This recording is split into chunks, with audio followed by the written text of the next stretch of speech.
Welcome back to Hidden Power. This is a Pokemon podcast, and today we are ranking every single gym leader within the Kalos region. This is we're only going to be counting Pokemon X and Y in this tier list today. We're not counting Pokemon Legends EA because that game doesn't have any gym leaders.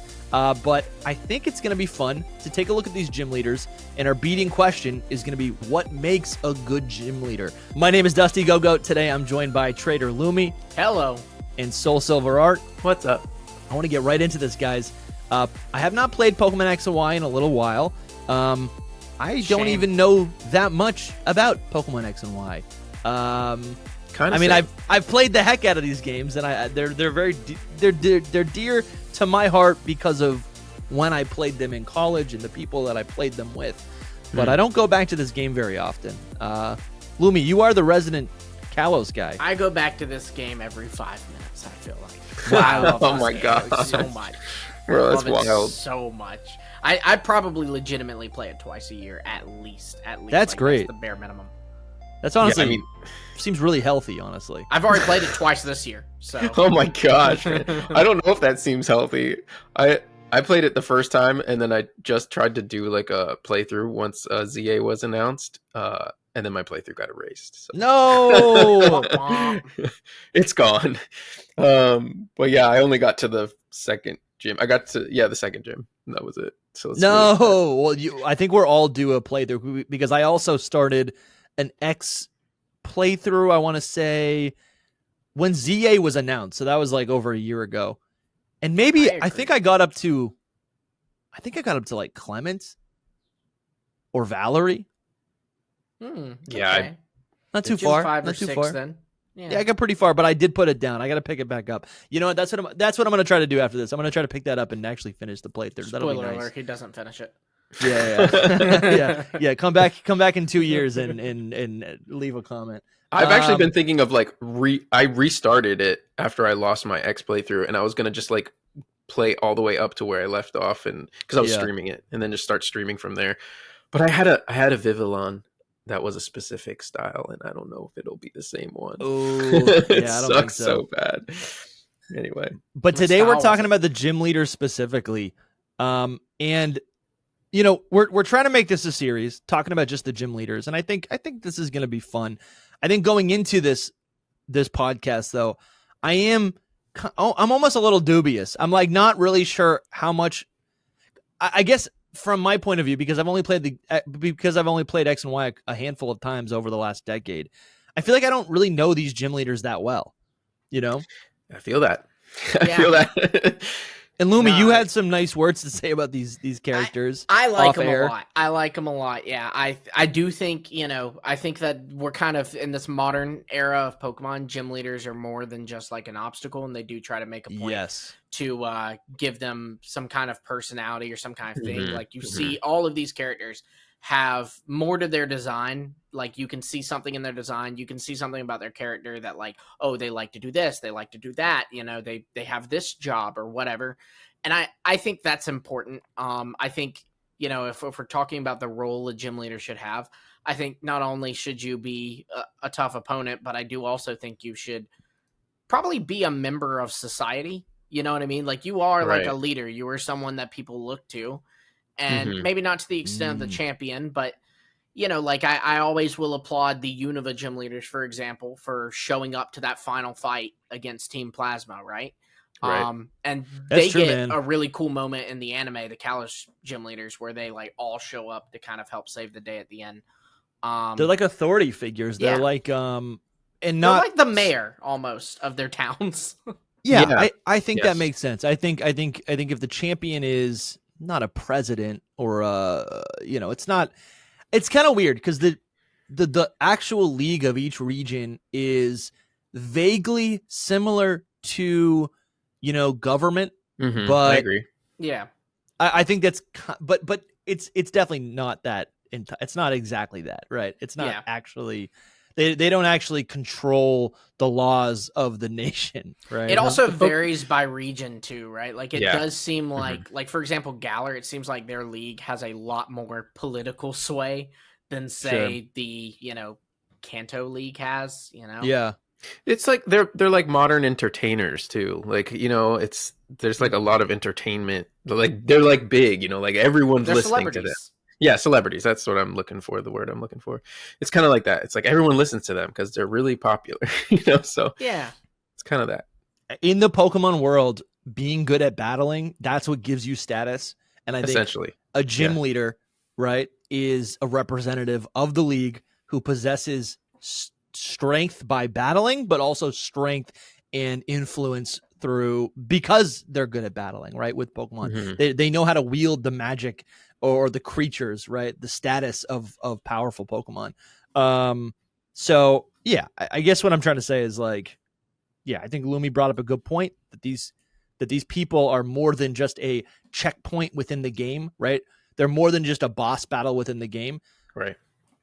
And I think in X and Y they basically like they have a lot of personality. Obviously, this guy right here, Grant, is a rock climber, but also, you know, I'm kind of going back and forth in my head because Pokemon X and Y actually, I think when you play through the game, even though these characters are fleshed out and have good designs and are like active participants in the world that they live in, they do kind of function just like boss battles. Yes. You battle them and then they're gone. And then they're basically gone. You know, if we're talking about Unova region or, you know, maybe a different region, that might not be the case. But in this instance, like they literally you battle them once and never see them again. Yes, it is unfortunately like a thing of like it's in terms of modern Pokemon, these guys are a little bit lesser, I do think, in terms of how much you get to learn about them and as well as their teams. I did also, I'm so sorry to do this to you on air, Dusty, but I just remembered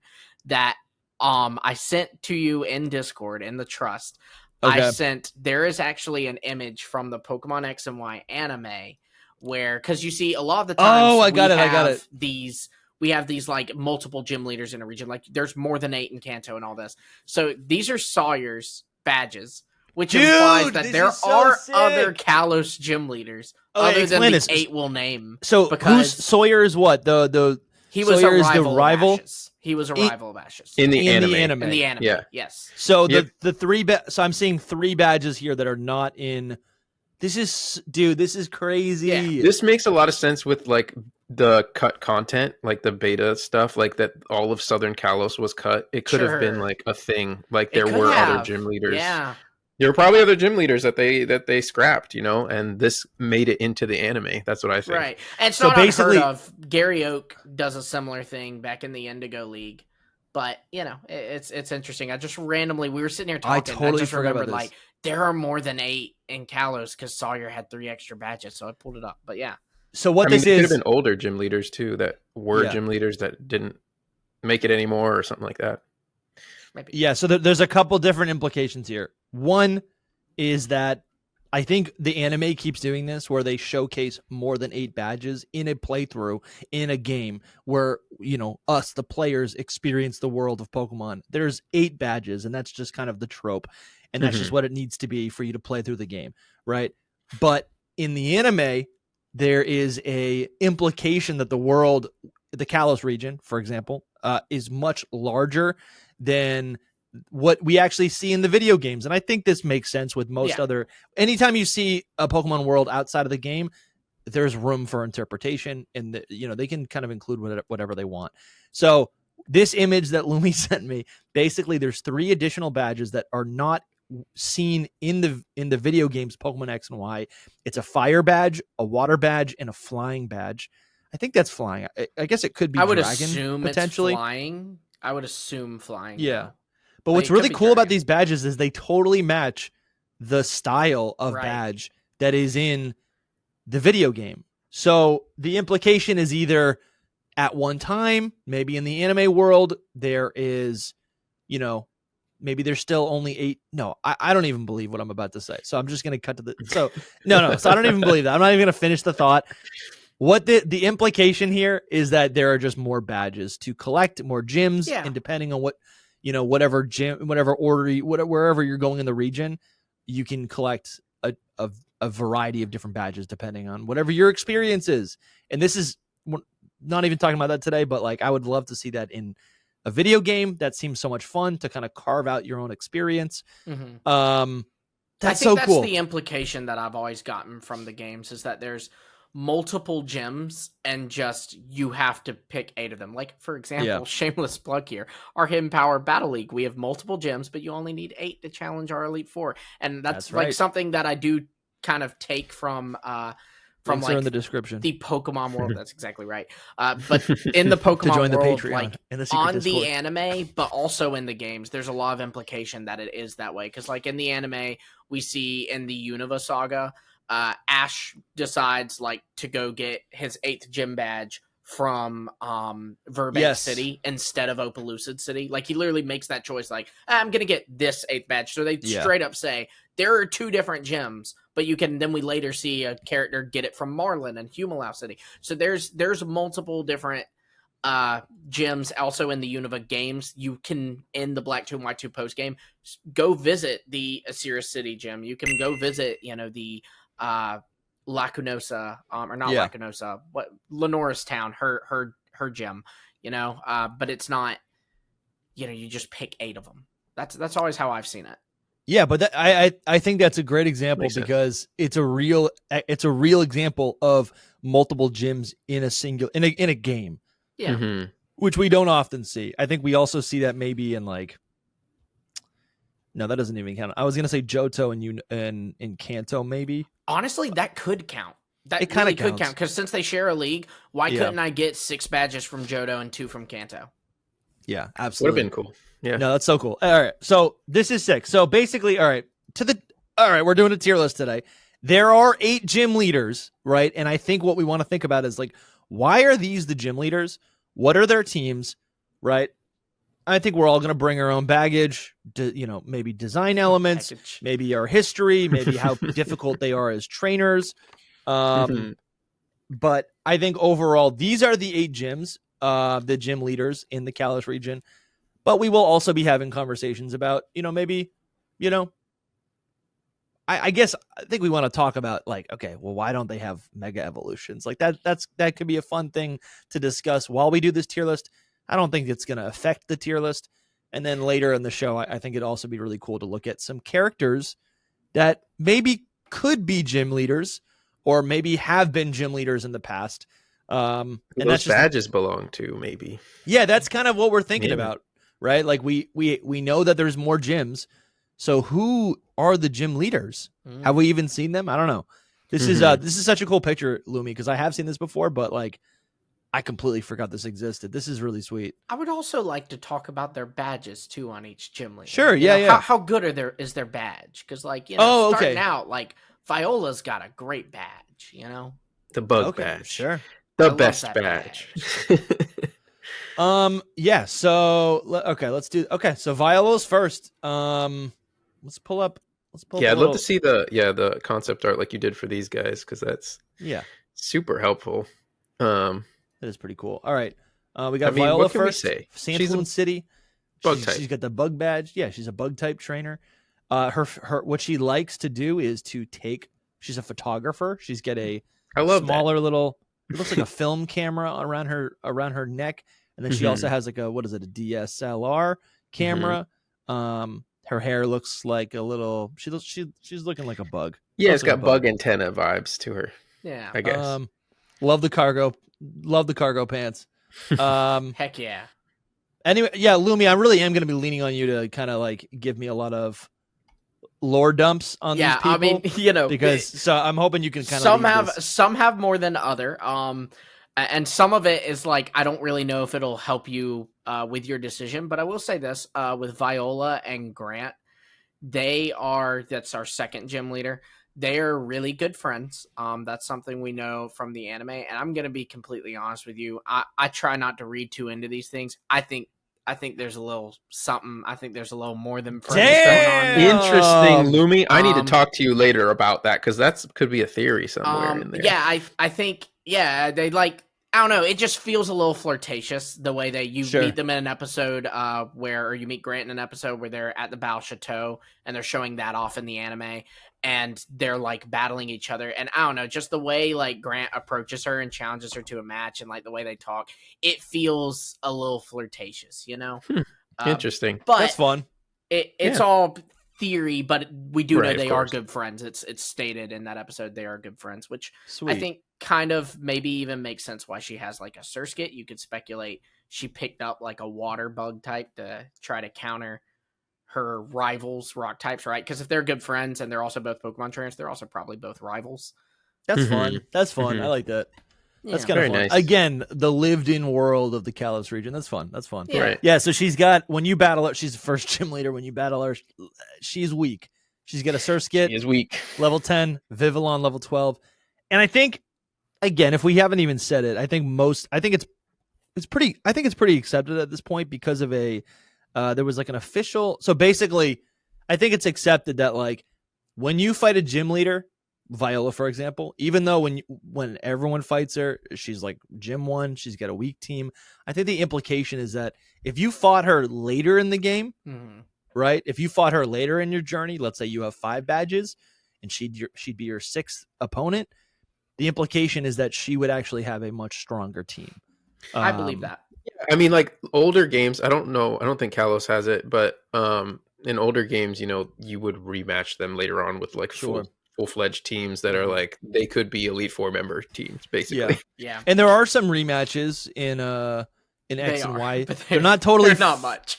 Yeah, so basically her highest possible team is a level 70 Masquerain and Vivian.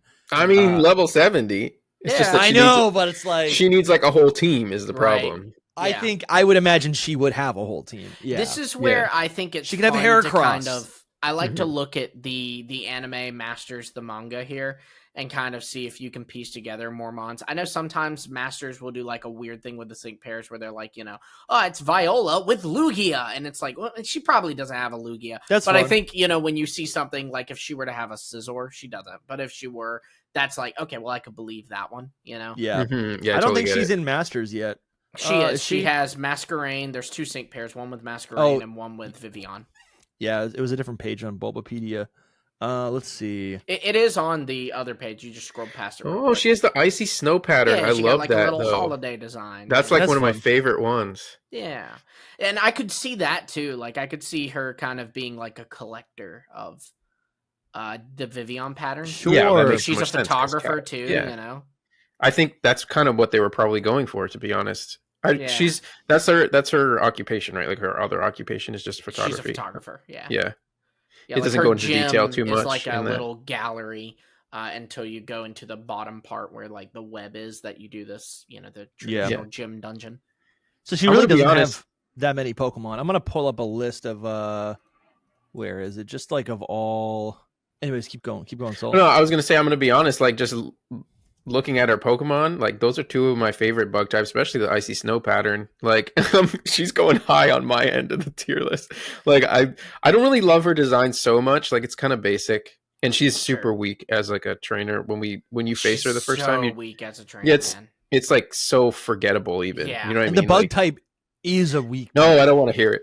It's It true. is, I but know. man, they gave her a Surskit. Come on, dude. Yeah, they You could have know, gave her like a Scyther or Butterfree and something. Vivian or something, man. Give me So, a little bit of a challenge. But I do feel like the 2 Pokemon she does have are very obviously like butterfly, moth. They're winged bugs, right? Mhm. I think that's kind of the only like pattern that I can identify, and I think because of that, other versions of this in the Kalos region are Butterfree, Beedrill.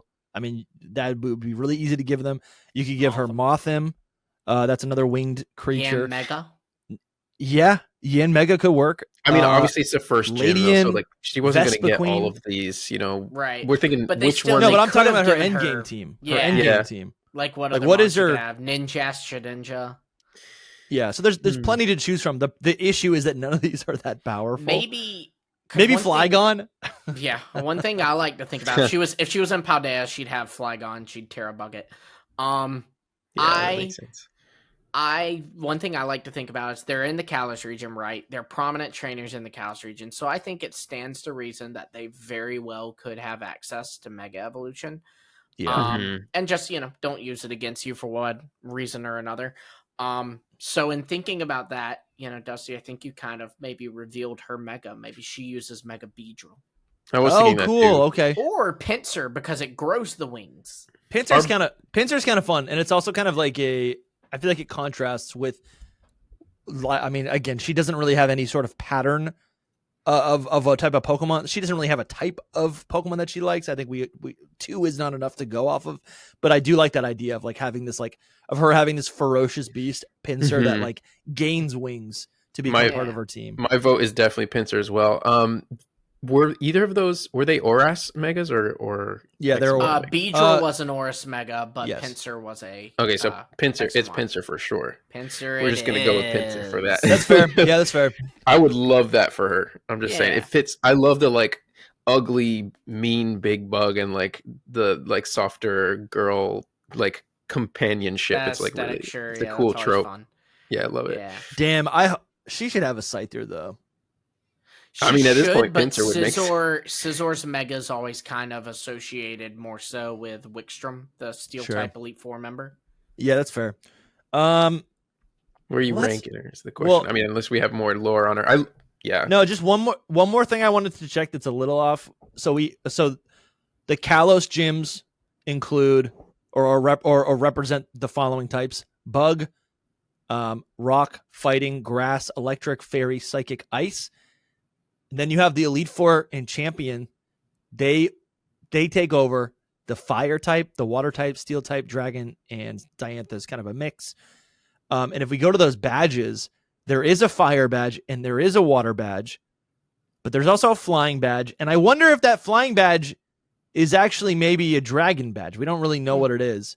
I'm just trying to think about like what those other gym leaders could be. Is Malva and Cybolt the E4 members? Were those originally gym leaders?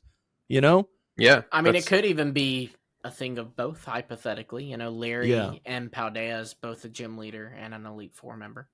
Also, okay, that's cool. And then also, you look at if you can see Wickstrom's design right here, he's like clad in like a steel armor. He's got a star on his forehead. There's like some yellow ornaments or whatever. And if you look at the badge that we're looking at as if it's like a flying type badge, there's blue, white, steel at the bottom, and then there's like this gold coloration around it. Maybe kind of a stretch, but I don't know. You lost me on that one. Okay, I'm with you on fire and water. right here, there's it's like it's much different from the white. It looks like steel. Yeah, maybe the race was a Skarmory. Sure. Yeah. All right. Anyway, I just wanted to bring that up before we moved on. I think I'm gonna put Viola probably D tier, honestly. Really? Okay. Like I think she's cool.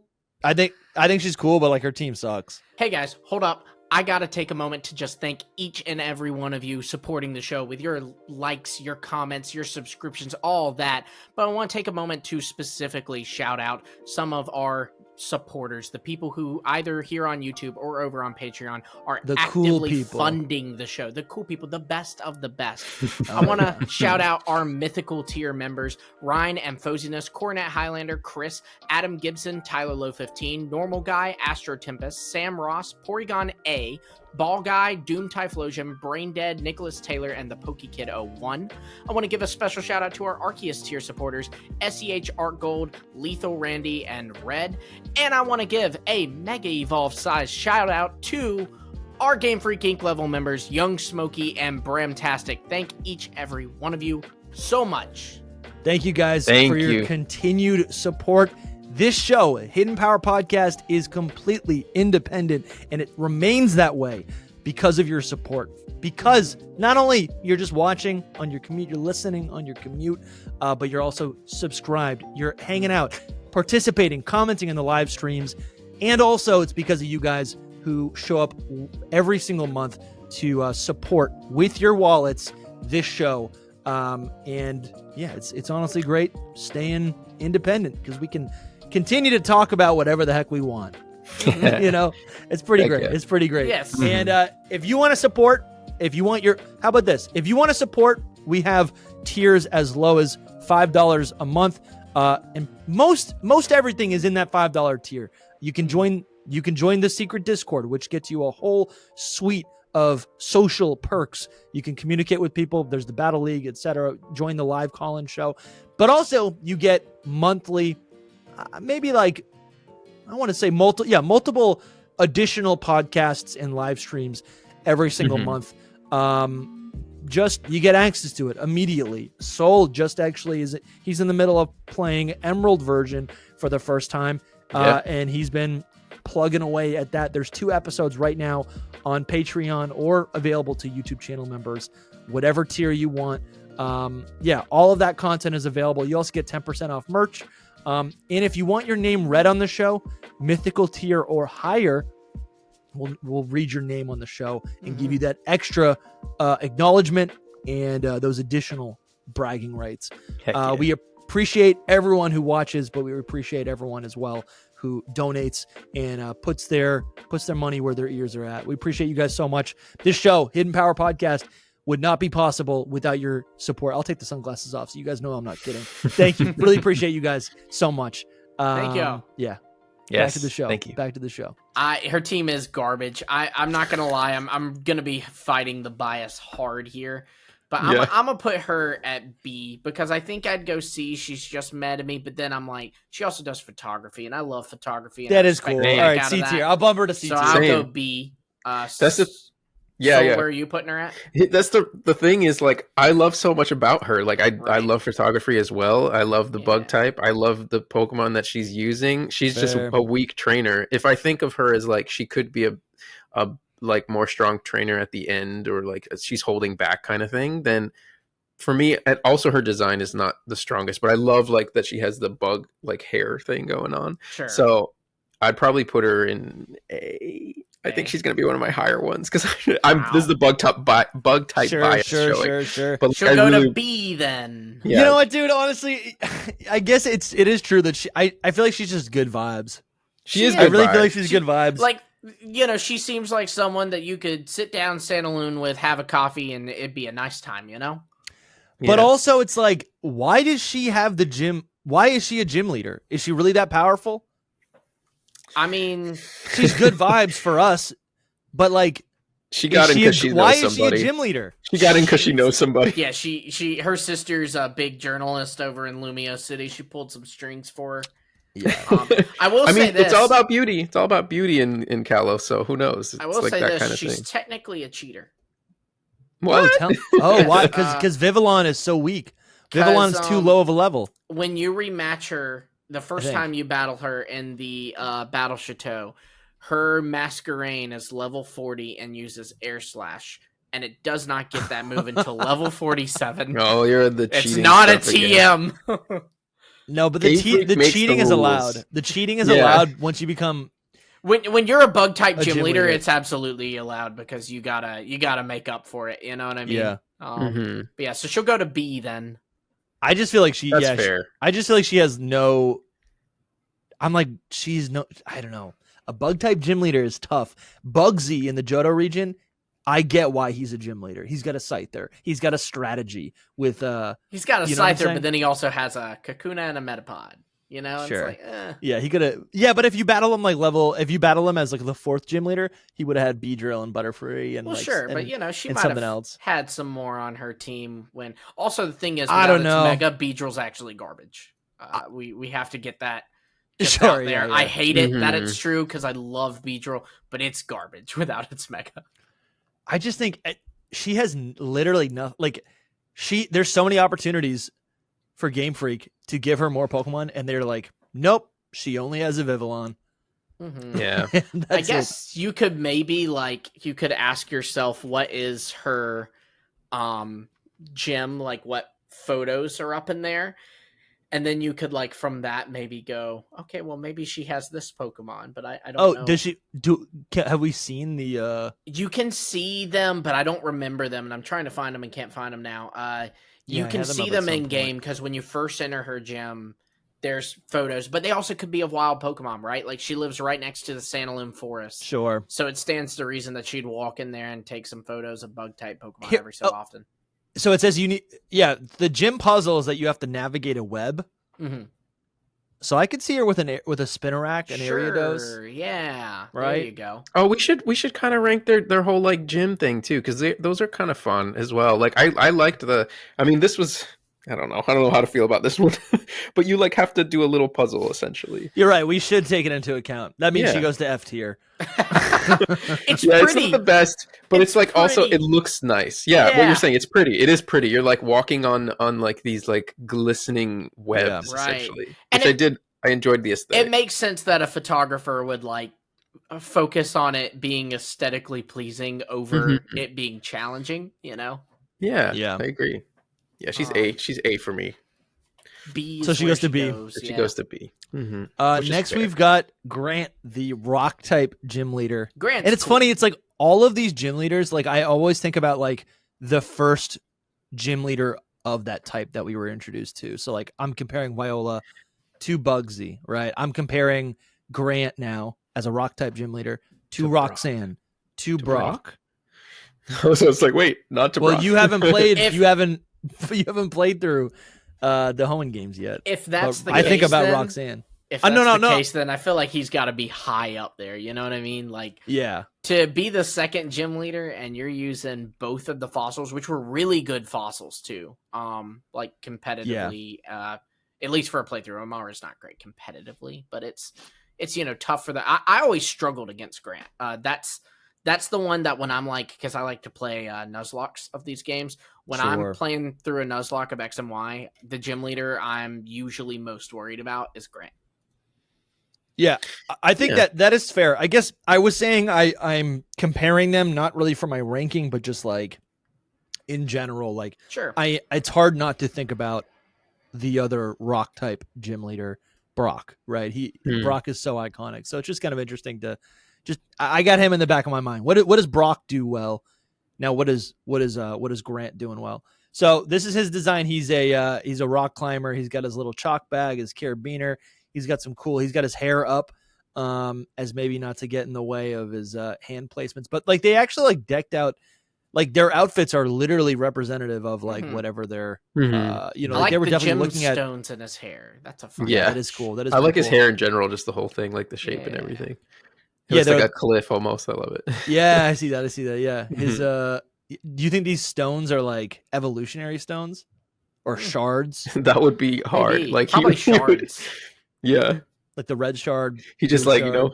I got one for you right now. Right. But I like when you're comparing it to Brock even, it's like this guy's got so much more character because of the whole job thing. You know what I mean? Like Brock is cool because Brock is the original and he's just standing there. But this he has so much more character. The only thing I don't love is like the same thing with Viola before. Their clothing is like so bland, which is fine, but it's part of the whole thing, I guess. I think with him they're bland because that's his sport. He's wearing like athletic clothing. Honestly, even her too, right? Like if she's a photographer, she's outdoors a lot, so she's just gonna kind of throw something on, she's not dressing to impress or anything. Right. And I don't even think it's I honestly disagree with that. I don't even think he's got plain clothing on. I think his necklace is a carabiner.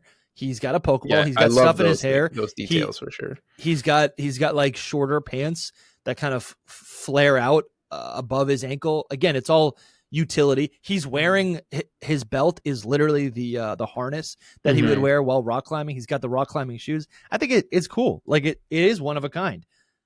Yeah, I agree. I think that the main reason I'm saying that is because they become kind of forgettable when they don't like have something that really shines or sticks out. I mean, his hair is like literally the colors. Shines. Yeah, the colors in his hair is what makes him stick out the most, I'd say. Like, so that's what I mean. Like his clothes don't do it as much where you're like, I don't know, especially for Viola, like you forget about her you're like she thinking doesn't have much going on. Could I pick them out in a crowd of NPCs?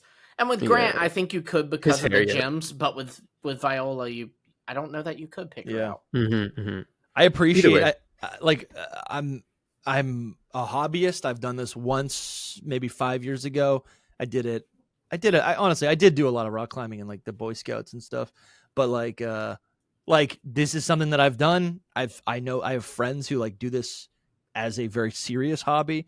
So to me, I'm like, they're dressed like my friends in real life, you know, like his clothing is a reflection of him as a person. For sure.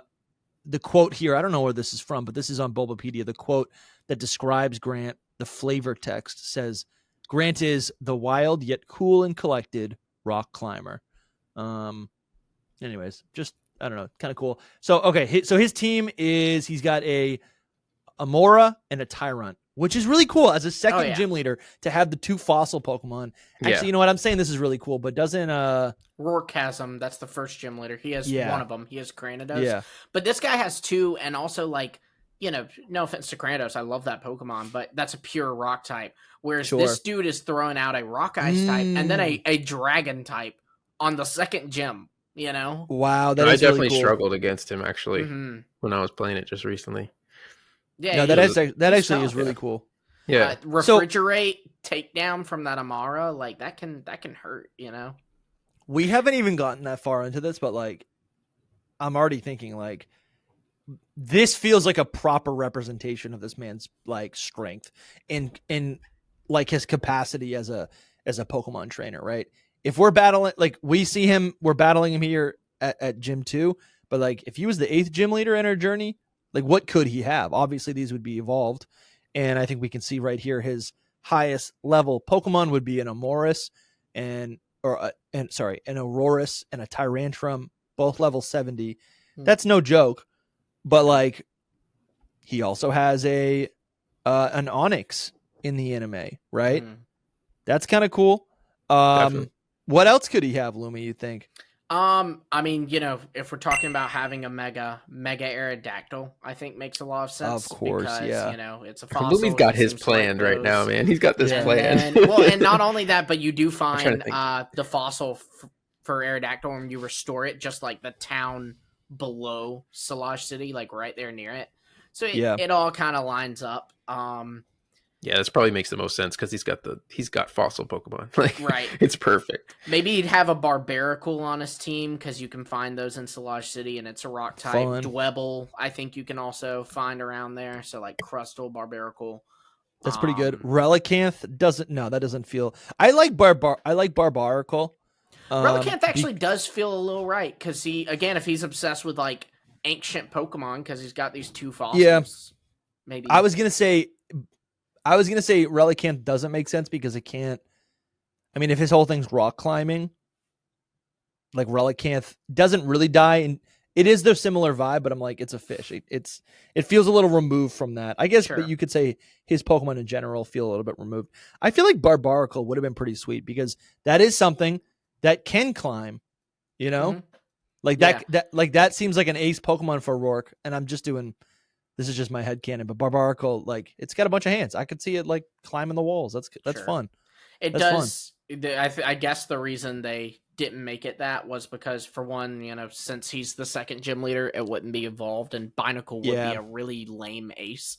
And then they also made it the ace of the water-type gym leader. His ace is a Barbaracle. That's true. Yeah, it's true. Dude, I think you nailed it with Aerodactyl because I'm looking at the decks right now, and, like... Yeah. Aerodactyl comes right after in the Kalos decks, right after Tyrant and Amora. That's what I'm saying. He planned these because it just makes the most sense. Yeah, it's perfect. You could have Nosepass, Rock and Rolla line could be something. Even the Geodude line, I think that's totally fair. Aggron. Yep, Aggron. I got Larvitar, Tyranitar, Sudowoodo doesn't feel really that perfect. Deontay, that's a rock type. It's a mythical Pokemon. Yeah, Carbink, he likes the gemstones, you know? Dude, that's true. Honestly, that fits kind of really well. Yeah. That actually does fit really well. Mm-hmm. What is his later team? His later on team? He just has... Oh, it's just those. Yeah, that's so crazy, though. Yeah, right? Yeah. I mean... Yeah. Would be nice to see more of their Pokemon. I really hope... Like, his Tyrantrum doesn't take advantage of its ability now, which is kind of lame. Sure.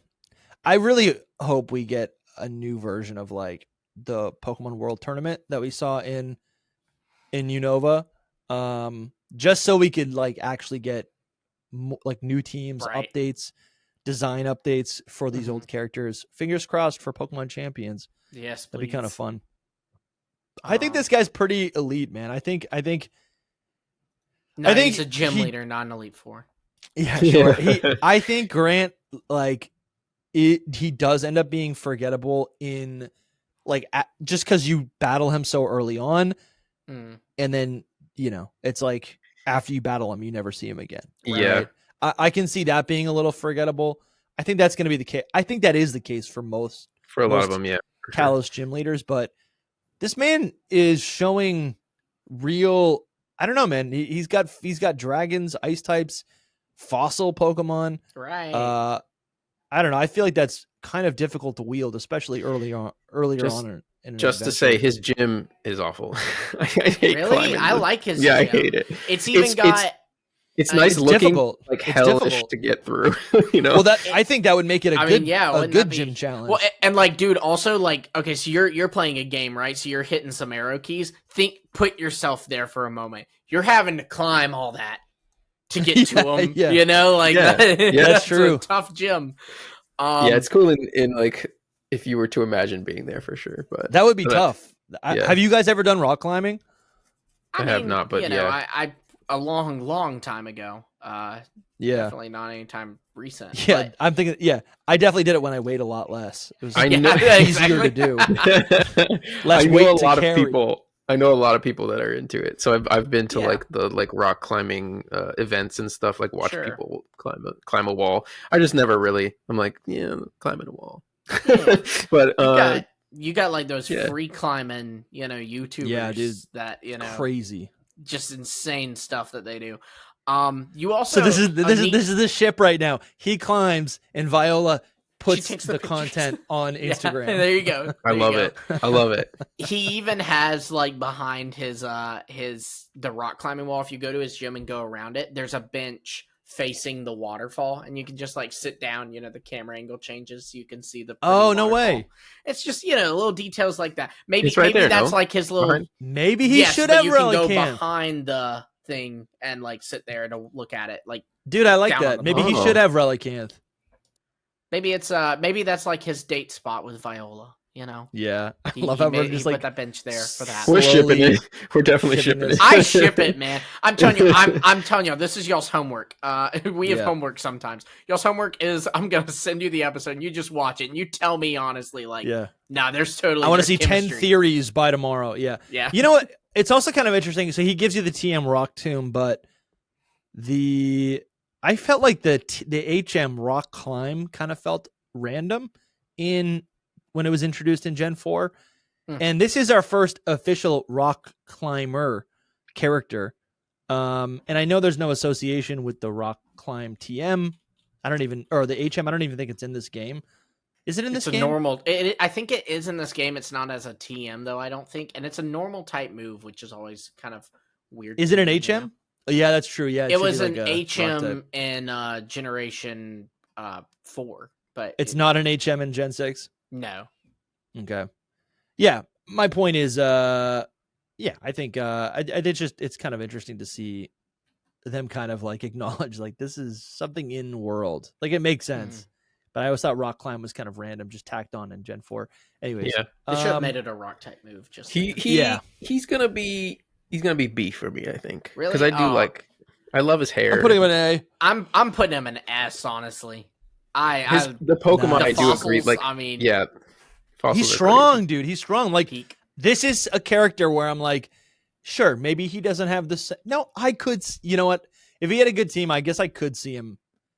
He seems to lacks to want to be an Elite Four member. Like I feel like he would turn that down and be like he's too focused on enjoying his lifestyle to want to maybe be like an Elite Four member and constantly take on those. Too focused on you winning get one the rock life, climbing man. Use it. championship. I feel that. Like I feel like he's like, no, I don't want to relocate. I'm good in my beach city. Dude, he lives right on the coast. He's got the mountains right behind him and the coast right in front of him. He ain't trying to leave. No, not at all. Dude, he is so cool. I'm gonna put it. I have one S tier. No one guess. I'll crack a smile. I already know who it is. So I'm putting Grant in A tier. I'm saying S, but he'll go to A then. Nice. All right. All right, what do we got next? We got Korrina. Korrina next. Here's Shalor where City. you have like the most information on a character. Okay, let me set it up for listeners who are unfamiliar. Korrina is the gym leader of Shalor City, fighting type gym leader. She gives you the Rumble badge. It's like two fists punching each other. And let's look up her team right here. I bet Lumi knows it off the top of his head. Yeah, we haven't even looked at the others' badges as well. I mean, I do think sure, we didn't even do that. Viola's badge is pretty cool, and Viola's badge is great. Grant's is great. All of them are great. This Grant's is all right. It's a two rocks put together. Wait, is this real? Okay, yeah. Korrina has 2 Lucario. Yeah. Oh, that's the. But she gives you one. She gives you the other that's one. That's the first battle. Yeah. Her gym battle. This makes more sense. Okay. Her gym battle is she has Mienfoo, Machoke, and Halucha. Mm-hmm. This is a good team, guys. Yeah. It is a pretty good team. Yeah. What's that final one though? I'm trying to see. And then there's a Mega Evolution battle in the Tower of Mastery. I don't even know if I've done this. Or no, this is you have. This is huge. This is like a huge part of the game. She gives you Lucario, and you do Mega Lucario versus Mega Lucario. All right, so she also has that's 4 Pokemon. She also has a Mega Lucario. Let's see what else. And then her final Chateau rematch is, of course, Halucha and Lucario, Mega Lucario. Damn, dude. In Masters EX, she has a Marshadow. You should look at their Master stuff too. I don't know if Grant is in it, but I've been looking at Aurorus. He only has one thing. Yeah, I've been looking at it. I love this, like with the Marshadow. That's wild. That's crazy. I mean, obviously, that's not like it didn't even exist in X and Y, but that is pretty sweet. Let's see what else she might have. Does she have a Vivillon? No, that's her sister who has the Vivillon. So she Viola her okay, sister? so she had. Yeah, they're sisters. I did not know this. What? No. Or no. I'm sorry. They're not sisters. Yeah. She's I think they're just who's that other person? In the manga. Viola's sisters with Alexa. Yes, that's what I was thinking. Sorry, guys. Sorry, that's okay. Redacted. A lot of redactions going on. Anyways, I think this Chow in the anime for what that's worth. Korrina. Yeah, that is worth she got the Mienfoo. I think it would evolve. I think this is a really. I mean, already just jumping to already having 4 Pokemon on your team gives a lot more flexibility. 5, so her whole thing is that she's a roller skater. That's her like fighting style. She's like an athletic human. There was the whole thing in Kalos too that you have like rollerblades that you roll along. Yeah. Well, she's also not only that, but she's also the successor to the Mega Evolution Guru. So like in Kalos, there's someone who like watches over the Tower of Mastery, which like holds all these secrets to Mega Evolution, and it's her grandfather, and she is set up to, when her grandfather dies, she will become the like Mega Evolution Guru, so real quick, I just wanted to let you know that we have brand new Mega Evolution designs on our merch store, shop.hiddenpowerpodcast.com. New merch out right now. It's this beautiful blue and pink design, bold font in the back. The pink color was kind of a late add in the design process, but I think the pink is so nice both colors together remind me of like summer nights, like the cotton candy sky, but the pink is so clearly tied to Mega Evolution. Very rogue Mega Evolution. Absolutely. Right? Mm-hmm. I can't wait to play Legends ZA, and I also can't wait to order and receive and wear my new Mega Evolution t-shirt right now, available at shop.hiddenpowerpodcast.com. Thank you so much. Go get one. If you want to support, links are in the description. See ya. And what's her grandfather's name? Gherkin. Like the pickles? I think so. Oh no, weird name. And this is Gherkin in disguise. He looks like that's peak actually. He looks like someone in the Battle Frontier. Spencer. You're thinking Spencer. Does he use an Alakazam? Because he's given big Alakazam vibes. Alakazam, yeah.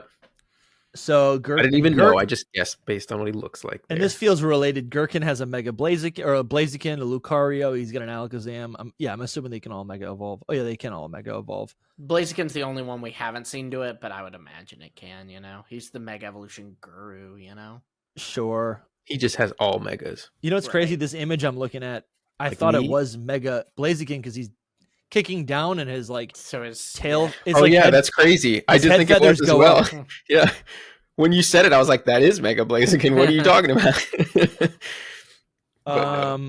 So Mega Heracross? Yeah, in the manga, it looks like Gherkin also has a Heracross and a Mega Gengar. Or he has a Gengar, and then he also has a Mega Heracross. But I'm assuming they can all Mega Evolve. Yeah, I imagine just his team is like all Megas, and he probably has more fighting types than anything. And see, so that's an interesting like bit of speculation here.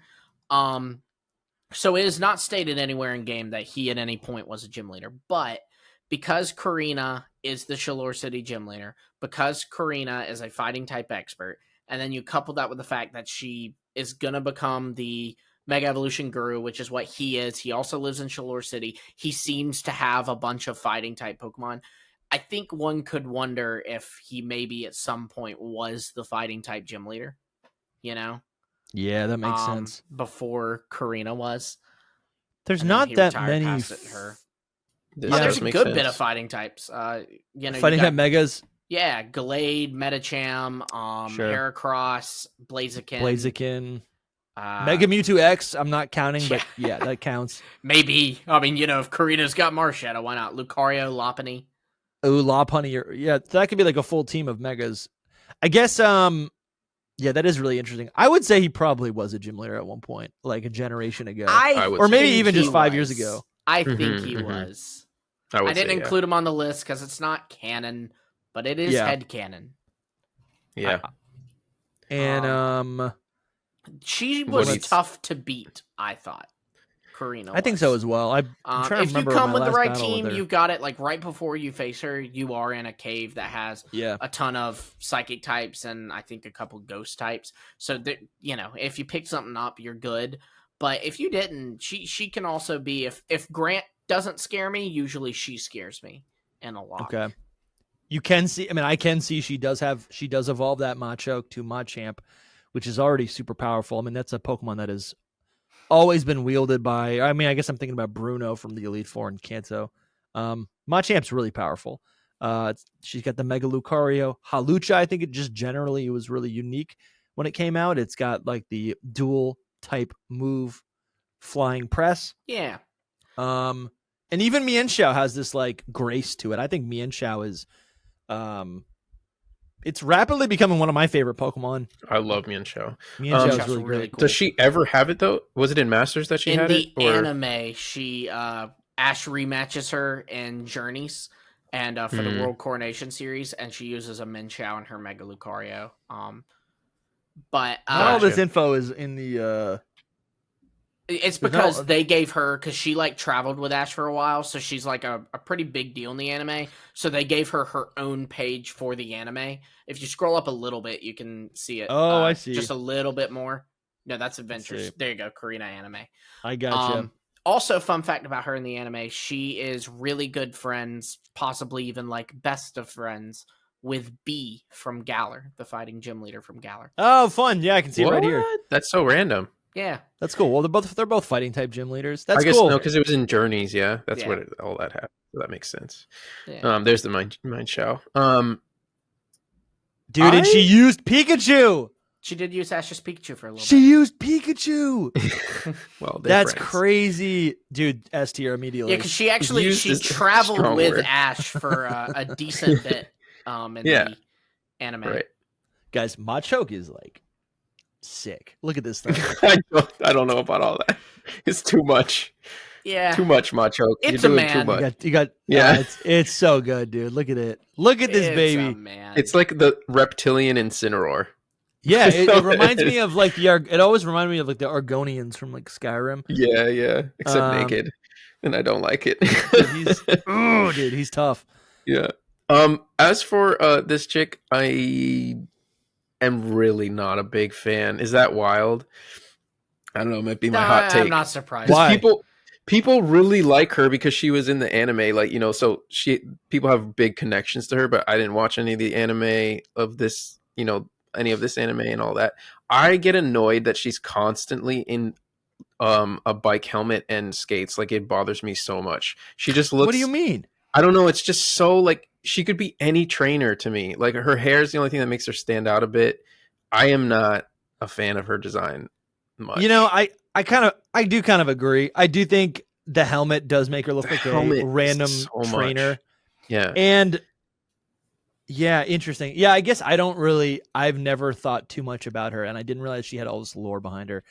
I think maybe I think her being like appearing like just like a regular trainer makes her maybe feel more like a rival, like a rival character. I think that makes was her feel intentional too. Yeah, she's similar in age to the player character, so I think that's kind of effective. Young, Yeah, I agree with all of that, but to me, it's like she really seems like just an NPC, and then I don't know. They just should have made something to make her stand out for like the importance that she has, like in the game, like being the granddaughter of the Mega. Yeah, just epicness. Some more to her. Like she's got a lot of importance essentially. If her rollerblades, I'm sorry, yeah, if her rollerblades could like. If they were like, what are the Lumi? Are you too young to know what those skate shoes were? Heelys. Man, Heelys. That's it. Yeah, I do remember Heelys. Okay, I do remember. Like if her awesome rollerblades out. Like if her rollerblades like retracted and then I don't know. Yeah, maybe she would take that. I don't know. I do see what you're saying, Soul. I think for how epic she is, she also just seems like as simple and meaningless as like the player character. I think it has or to honestly do with, one of the rivals. Yeah, it has to do with the whole Kalos thing that's going on, which is what we talked about at the beginning, where they finally kind of gave them like occupations, and it was kind of the beginning of it, not exactly, but kind of, and they went too heavy into their occupation instead with like Galar gyms. They have like all this character to them as well. But these are hobbies though, like. Yeah, I hear what you're saying, but these are not. I mean, they're not occupations. I think their outfits reflect their lifestyle, which is not because I think the occupation can get a little bit annoying when you're like in Unova, they literally have occupations because like that's a reflection of like American culture, right? Working, where in this region, all these characters are just living their lifestyle, which is cool, but. I don't know if that's why I don't like her character. I just think she seems a little plain. I will say I do see that for sure. I will say on that note, like y'all talking about how she's plain, I looked her up in the anime, and there's a shot from one of the episodes where she's wearing like casual clothes, and she looks identical to just like the Ace trainer from these games. Like just let's see. She does look really like basic. Here I can, if it's on there, I mean, I can outside of that though, I would like to see her in different clothes because to me it's like, is this girl always wearing skates and a helmet? That's what bothers me. It's like in every single scene, this girl goes to bed with these rollerblades and a helmet on. Yeah, the safety's good. Yeah, I like this better though. I instantly like this better just because I see like it does look really basic. Like it looks so basic. It looks bad. I think how long her hair is actually kind of cool because what that does is it reflects mega evolution, which is to get giant hair. Do you know that her hair? So look at her hair in that picture. Look at her. That's hair. not a joke. Look at her hair in the picture I sent you, and then go look at Gherkin. Yeah, It's his eyebrows. I totally saw it. Yeah. Absolutely, like they're the same, but they've always been there, though. I mean, you can even see it. Yeah. I mean, but it's more out like to the side now, and here you're seeing it like bangs or whatever. Yeah, I think I hear what Soul's saying. I'm like, I think a lot of other I'm trying to think exactly what it would be. She's just wearing like leisure. She's wearing like athletic clothes. Well, here they had just been woken up in the middle of the night by Team Rocket, so she's just in her nighttime clothes or whatever. Even with Grant, like he is also just wearing like a black t-shirt. Right. Yeah. That's what I mean. Like they lean so much into what they do or like what they enjoy. It's just a little too much with these early ones, especially the later ones get way more flair. But like, these ones, and Korrina just bothers me because she's wearing the helmet like constantly. No, not that kind of flair. But I like those two. Those are cool. Yeah. I'd say C tier for her because I do like I like Mind Shao and Mega Lucario. She's really definitely cool, competent. dude. She's like in lore confirmed competent. Yeah, so she's got to be ranked pretty high for that. Yeah, she's S tier for me. I'm sorry. I figured. I mean, all Kalos stands are like, this is the best. This one's the best ever. She's great. She's great. I literally cannot stand the clothing, and she's kind of basic. Where are you putting her, Dusty? I guess I'll put her in B tier. Okay, then she's competent. She's a good trainer, but I also just hear. You know what? Maybe I'd put her in A because again, if I'm caring about like prowess, I think she goes to A tier. I think I do. I don't know. We did. I'm gonna pick A tier because we picked when we were looking at like the champions. A tier, right? No, because when we were looking at the champions, like I didn't realize it, but we started having our discussion, and then I realized like, oh, Iris is like in lore a prodigy, and I didn't realize that, and immediately I was like, oh, that's so cool. She's like, of course she's a champion. She is a prodigy. She's like more powerful than Lance, you know? So if I'm basing my decision on that, I got to put her in A tier. So anyways, I just wish that in her gym we had to fight Mega Lucario. I wish that they had made us do that. I'm going to be honest, I don't remember her gym much. It was Minfu, Machoke, and Halucha.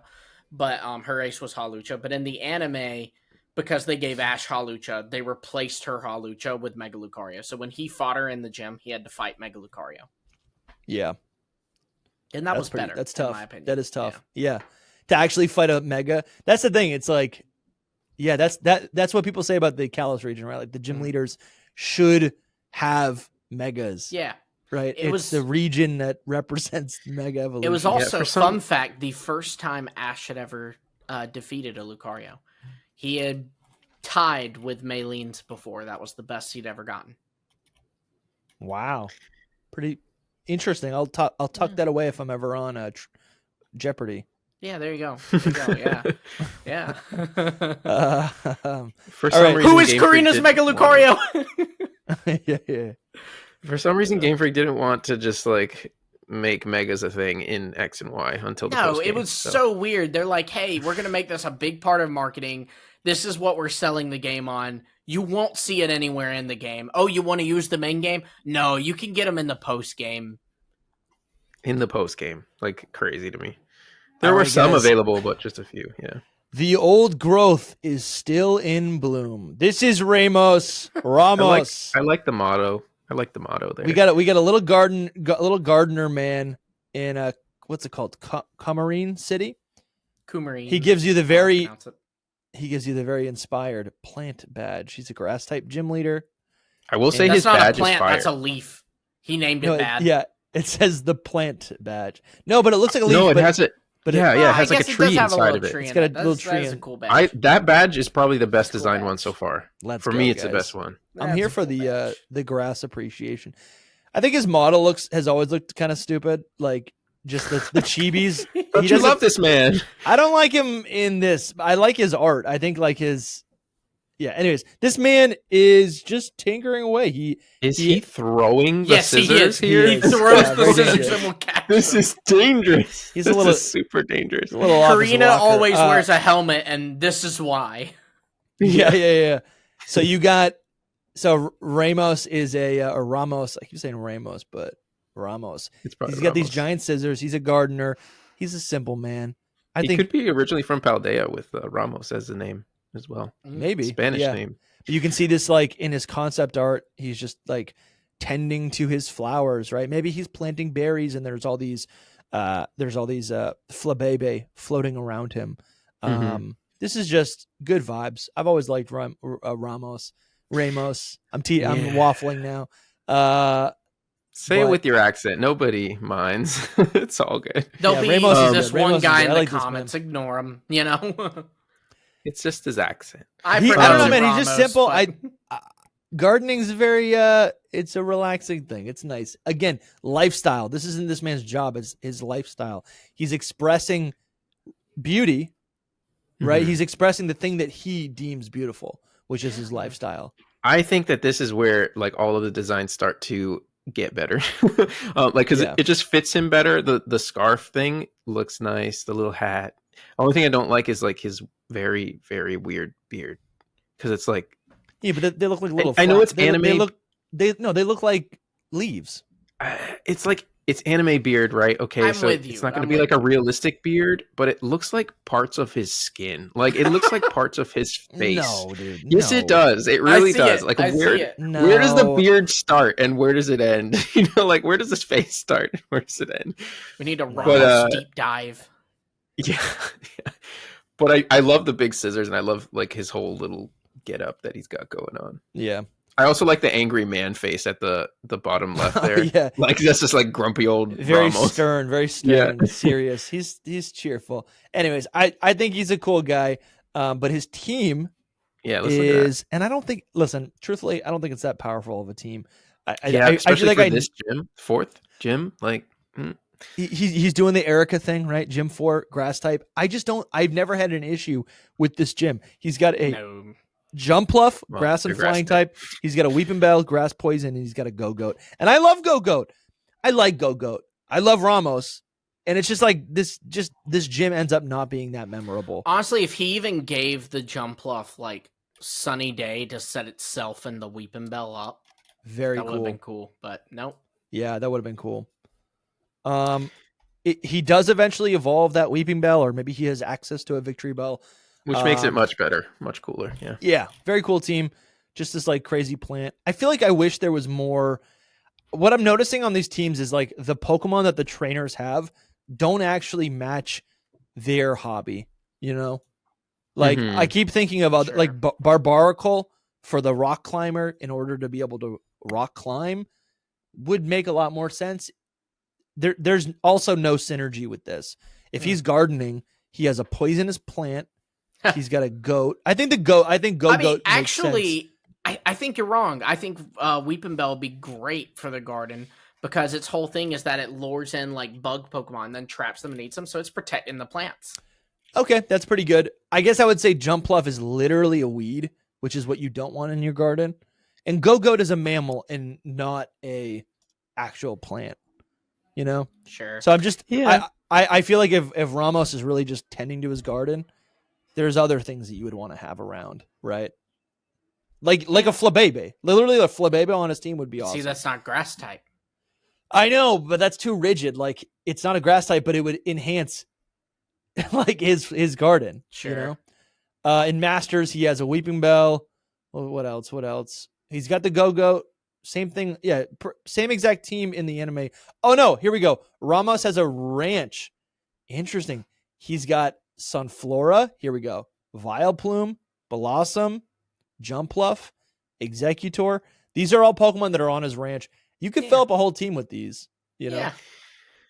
Yeah, but Masters, him only having Weeping Bell is kind of weak, to be honest. Or did I say Weeping Bell? It was Victory Bell? It is, yeah, Weeping Bell. I Okay, think cool, you can that's evolve it, or it's Yeah, that's good. It is a Victory Bell. You know, maybe Go-Goat makes sense. Go-Goat could like herd the everything on the farm or whatever. Yeah, his gym is kind of cool, if I remember right.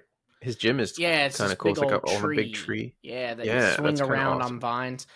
In terms of so there's not many grass type megas. There's only Sceptile, Venusaur, and Abomasnow. I would kind of picture him with a Venusaur though. I don't know. It fits the like old man vibes. I feel like. Yeah, I see it. Yeah, that's tough. Because later on we'll get to the last guy, and that's like Abomasnow like. His is definitely Abomasnow. It's in the anime. It's Abomasnow. Right? Does he have it in the game? He has an Abomasnow. It's not a mega. Okay. Yeah. So yeah, him for sure. So yeah, it would have to be a Venusaur because we don't have anything else really. Yeah. I wouldn't pick Sceptile, that's for sure. Nah, it wouldn't fit him. But Venusaur I feel like fits. Like they gave Spencer, which was like this old man in the Battle Frontier, they gave him a Venusaur in the anime. It just worked. There's like something about Venusaur. I don't know if it's something to do with like toads or something, but it feels like wisdom. You know? Yeah. No, I totally agree. I would want to say he could get a new Mega in ZA, but I don't think he's making it to ZA, unfortunately. No, he did. Yeah, I know. That's my guy. Doesn't it suck that none of these characters are going to be in ZA? No, but especially him. Yeah. What do you mean, especially him? Listen, especially him. AZ is still alive. AZ's immortal, my guy. Yeah, this man, Ramos, hangs out with Flabébé. Who's to say he doesn't befriend Eternal Flower Floette and lives forever? Eternal Flower Floette is not how AZ got immortality. How old do we think Ramos is here in X and Y? How old do we think he is? 470. I think he's like 65, 70. He looks like 70. No, bro. 7-year-olds don't look like this. Yeah, they do. What do you mean? No, this is 80s. This is no 80s. 60-year-olds look like this. It depends on who we're talking about. I don't know about this that. is a 7-year-old. Yeah, Ramos is. I know people who are 65, 70 who look like this. Let's just say like he could make it to 100. Like that's not an impossibility. So like he could be in Legends EA. He's just sitting on a bench somewhere, just like. And I also think my life. You know. I also think what you're seeing is like the result of many years in your garden out in the sun. Right, that's where the wrinkles are coming from. The man is frail. He is eating vegetables. He looks well. What do you mean? He looks perfectly well. He just looks skinny. When I looked he doesn't look unhealthy. He looks pretty. He can handle himself. When I looked up Ramos Pokemon age, it pulled up. You know how like give you a snippet from like an article or whatever, and it pulled up from the gamer, part gardener and part gym leader. Ramos's age is actually unknown. One thing is clear, though. He is old. It's true. He is old. He is old. Hey, and I would argue that 60, 70 is not that old. We know his age. We actually do know his age because of the Terra leak. No. The Terra leak like shows off. Okay, we got any guesses? 70. I'm going to say 78. You both are aiming too high. He is 65. Dude, I said 65. This is not a 65-year-old man, though. If you're 65 and you look like this, you might want to get checked out. No, how many 65-year-olds do you know, Soul? I know quite a bit. So it just Soul is 65, does he? Yeah, true. Those are my people. No. This is this is So that's good. well, So like my 12 point is he's still alive in ZA. Maybe. And he's 85 and he's chilling. He's, he's permanently on the couch. He could be alive in ZA. He's retired though. He no longer is a gym leader. His back is gone, by the way. His back is shot. His back is he's already like this. Yeah, that's what I'm saying. Like he's like this 15 more years. He's teamed up with Clemont to like create like an exoskeleton for himself. Hey, that's a good plan though. Actually, with the technology in ZA, why not? Or you know what? No, he spends his days inside playing Stardew Valley. That makes more sense. There you go. That's what it is. He's doing garden simulators. No, my man touches grass always. Like that's his thing. Yeah. He doesn't even know what technology is. Oh, dude, I love this man. So C-tier. Again, I think he's S tier because I think we're seeing him not in his prime. But I think just like Gherkin, right? I think maybe you catch him 10 years ago. No. It's not that he's obviously not in his prime, but I do think he has like untapped potential. Not untapped, it's tapped. We just don't see it. It's gone. Right? He's peaked. So what you're saying is he's already peaked. He peaked and then he was like, I'm just gonna stay. Why else would because here's the thing. It's like I think a lot of these younger trainers become gym leaders off of potential, but so many years later, Ramos is still a gym leader, right? Mm-hmm. Like he's been tested, right? And they kept him around because he's good at his job. He obviously knows how to test trainers. Old faithful. Yeah, bro. He literally is peak. All these other people are like, I mean, Valerie might be like a shapeshifter, but like all these other people are like children. Wulfric's kind of older. Olympia's a little bit older, but like I don't know. A lot of these people are children. 5 of these these gym leaders are children. Wulfric looks like he's 65. Just saying. No, Wulfric that's is 40. A 65-year-old man.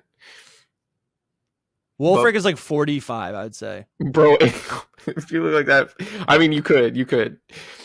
I know 30-year-olds who look like this. I won't fight you on that one. Yeah, it's possible. My brother-in-law looks. I mean, if we're talking about like the amount of hair he has, my brother-in-law looks like Wulfric. He just doesn't look that old. I mean, I don't know. He looks a little old, but not that old. Anyway, so I'm putting Ramos in S tier. He's the gardener king. He's kind of you when you're old. Is that what you're thinking? He gives me like DustyGogoat vibes when he's like. I think he knows how to live life. I think his secrets, his mastery, is in living life well. Wulfric is much younger than I had thought as well. Wulfric is 45. What did I say, dude? I clocked it. I could see people it, must age different up there in New England. Yeah, man. It's just the whole it's the whole thing. I think it depends on lifestyle, and these people are maybe Wulfric's not living too good. I think it depends on Game Freak. Also, TeraLeak is not canon to the real. That's true. That's true. It just kind of gives you a better ballpark, I think, than our without any other information. Yeah, right. So I'm putting Ramos in S tier. Where are you guys putting him? B tier for me. What about you, Soul? C tier for me. C I think tier. Wow. Goes to A. I like his gym and his most of his Pokemon, and I like that he's like a older man, but I'm not crazy about the design in general. So anyway, so where's that leave us on? Clemont? The colors are so good though. Like, how do you not like the colors? Yeah, the colors just are that he's an very old. aesthetic. It's not. No, I do like that for sure, and I love the giant scissors actually too. It's just that he's an old guy. I'm not a big fan, I guess. Sure, but that's not the just to clarify. Like, yeah, true. That's not the design then. That's like some. That's just like your preference as like exactly. As for a character. Mm-hmm. Yeah, that's not the design at all. It doesn't speak to me, but yes, I understand. Yeah, exactly. Yeah. Dude, no, this guy's goated. Victory Bell and Gogoat. That's so good. That's so good. All right, let's move on. We got Clemont now. I know there's lore with Clemont. Is it Clemont? Clement? Clement. I feel like that's how I pronounce it. Clement. In French, they'd probably say Clemont, but yeah. Clemont. The inventor lighting up the world. This is another young prodigy. Mm-hmm. Lumio City. Dude, are we going to see him in ZA?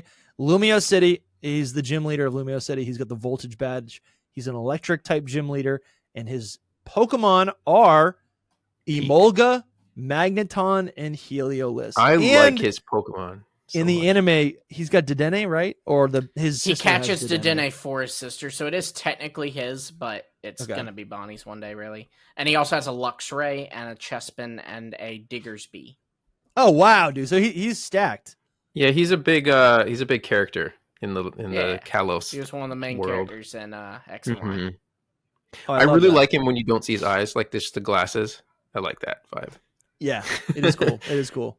It's like super nerd, but also like, like mysterious. No, I see that. Yeah, super nerd. It looks a little bit more like it's like Dr. Ock.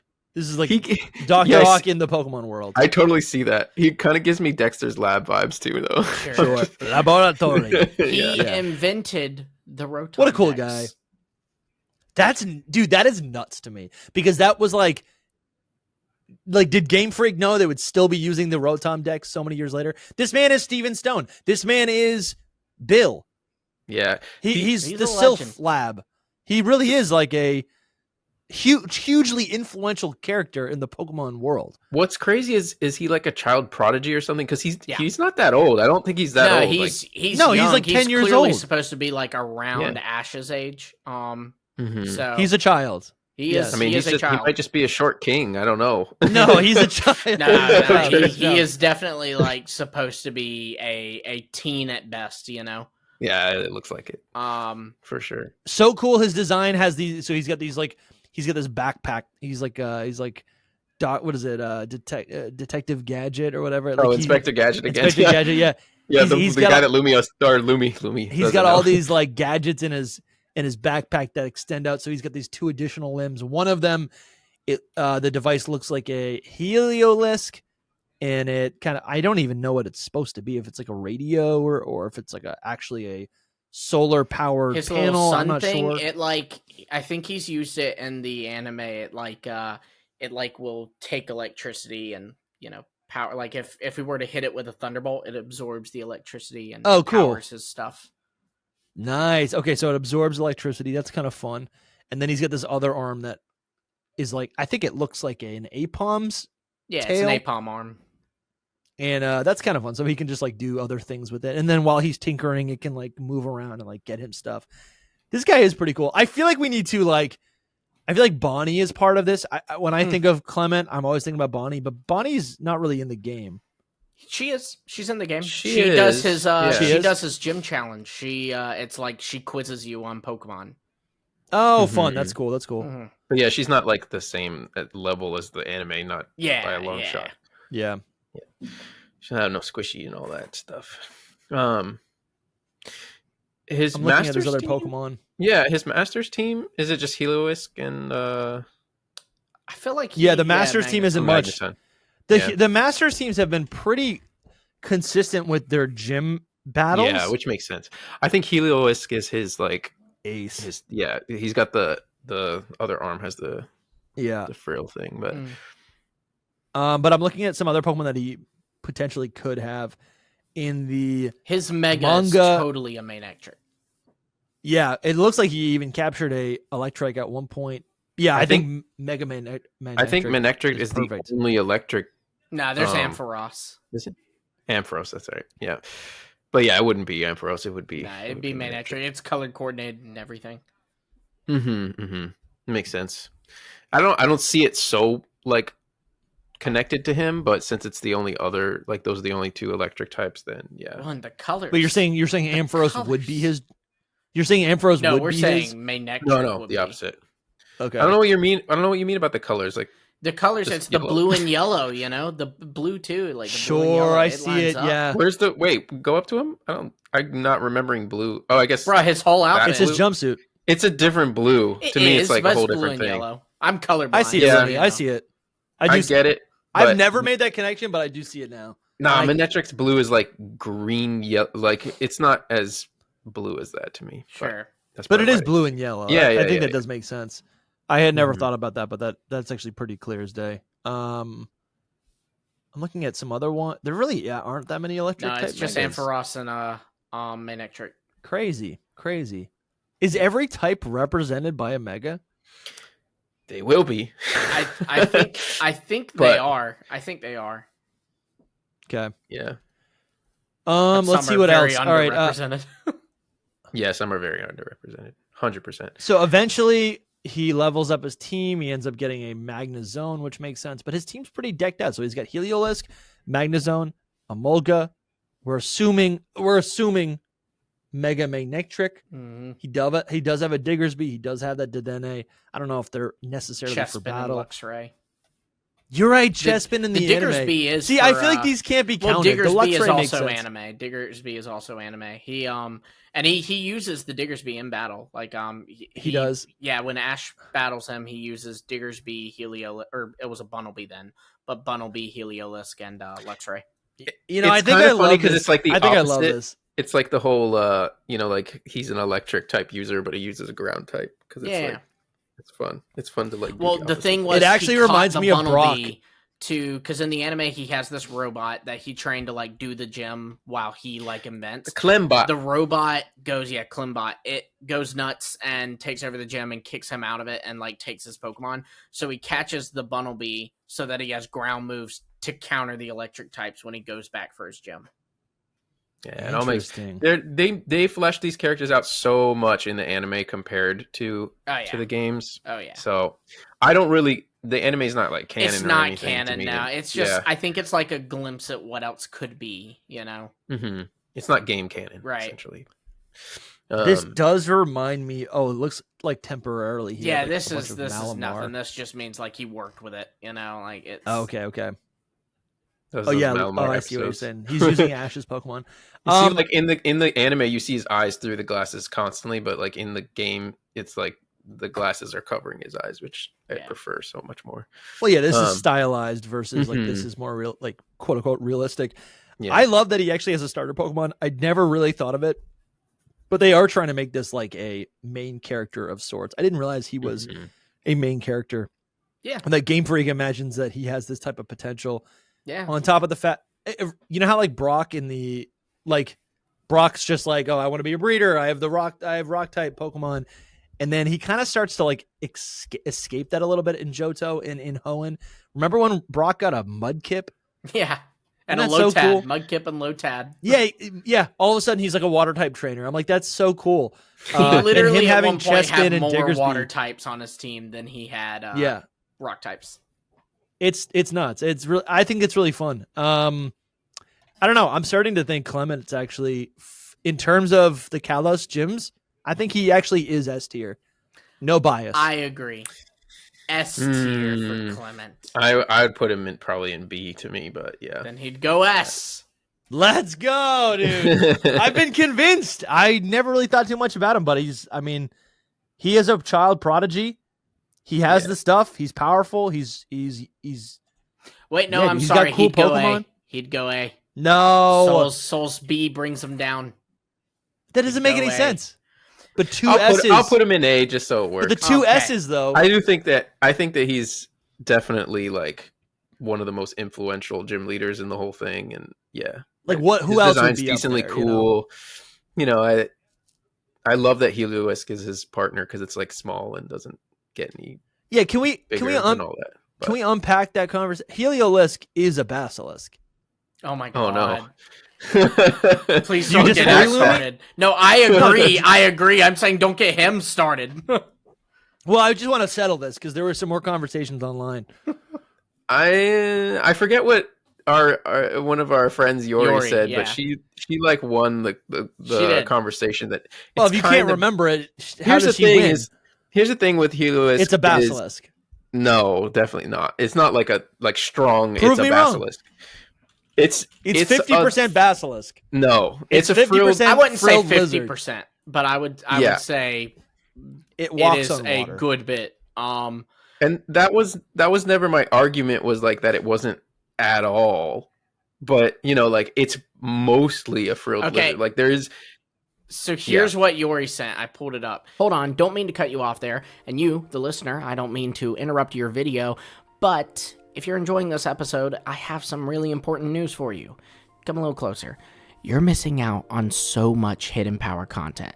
That's right. We actually have a secret show. The three of us, me, Dusty, and Soul, have a secret show called Secret Power. It's so aptly named, where we talk about more Pokemon and also just stuff going on in our lives, stuff that we have interest in outside of Pokemon, like Disney, Star Wars, Marvel, those kinds of things.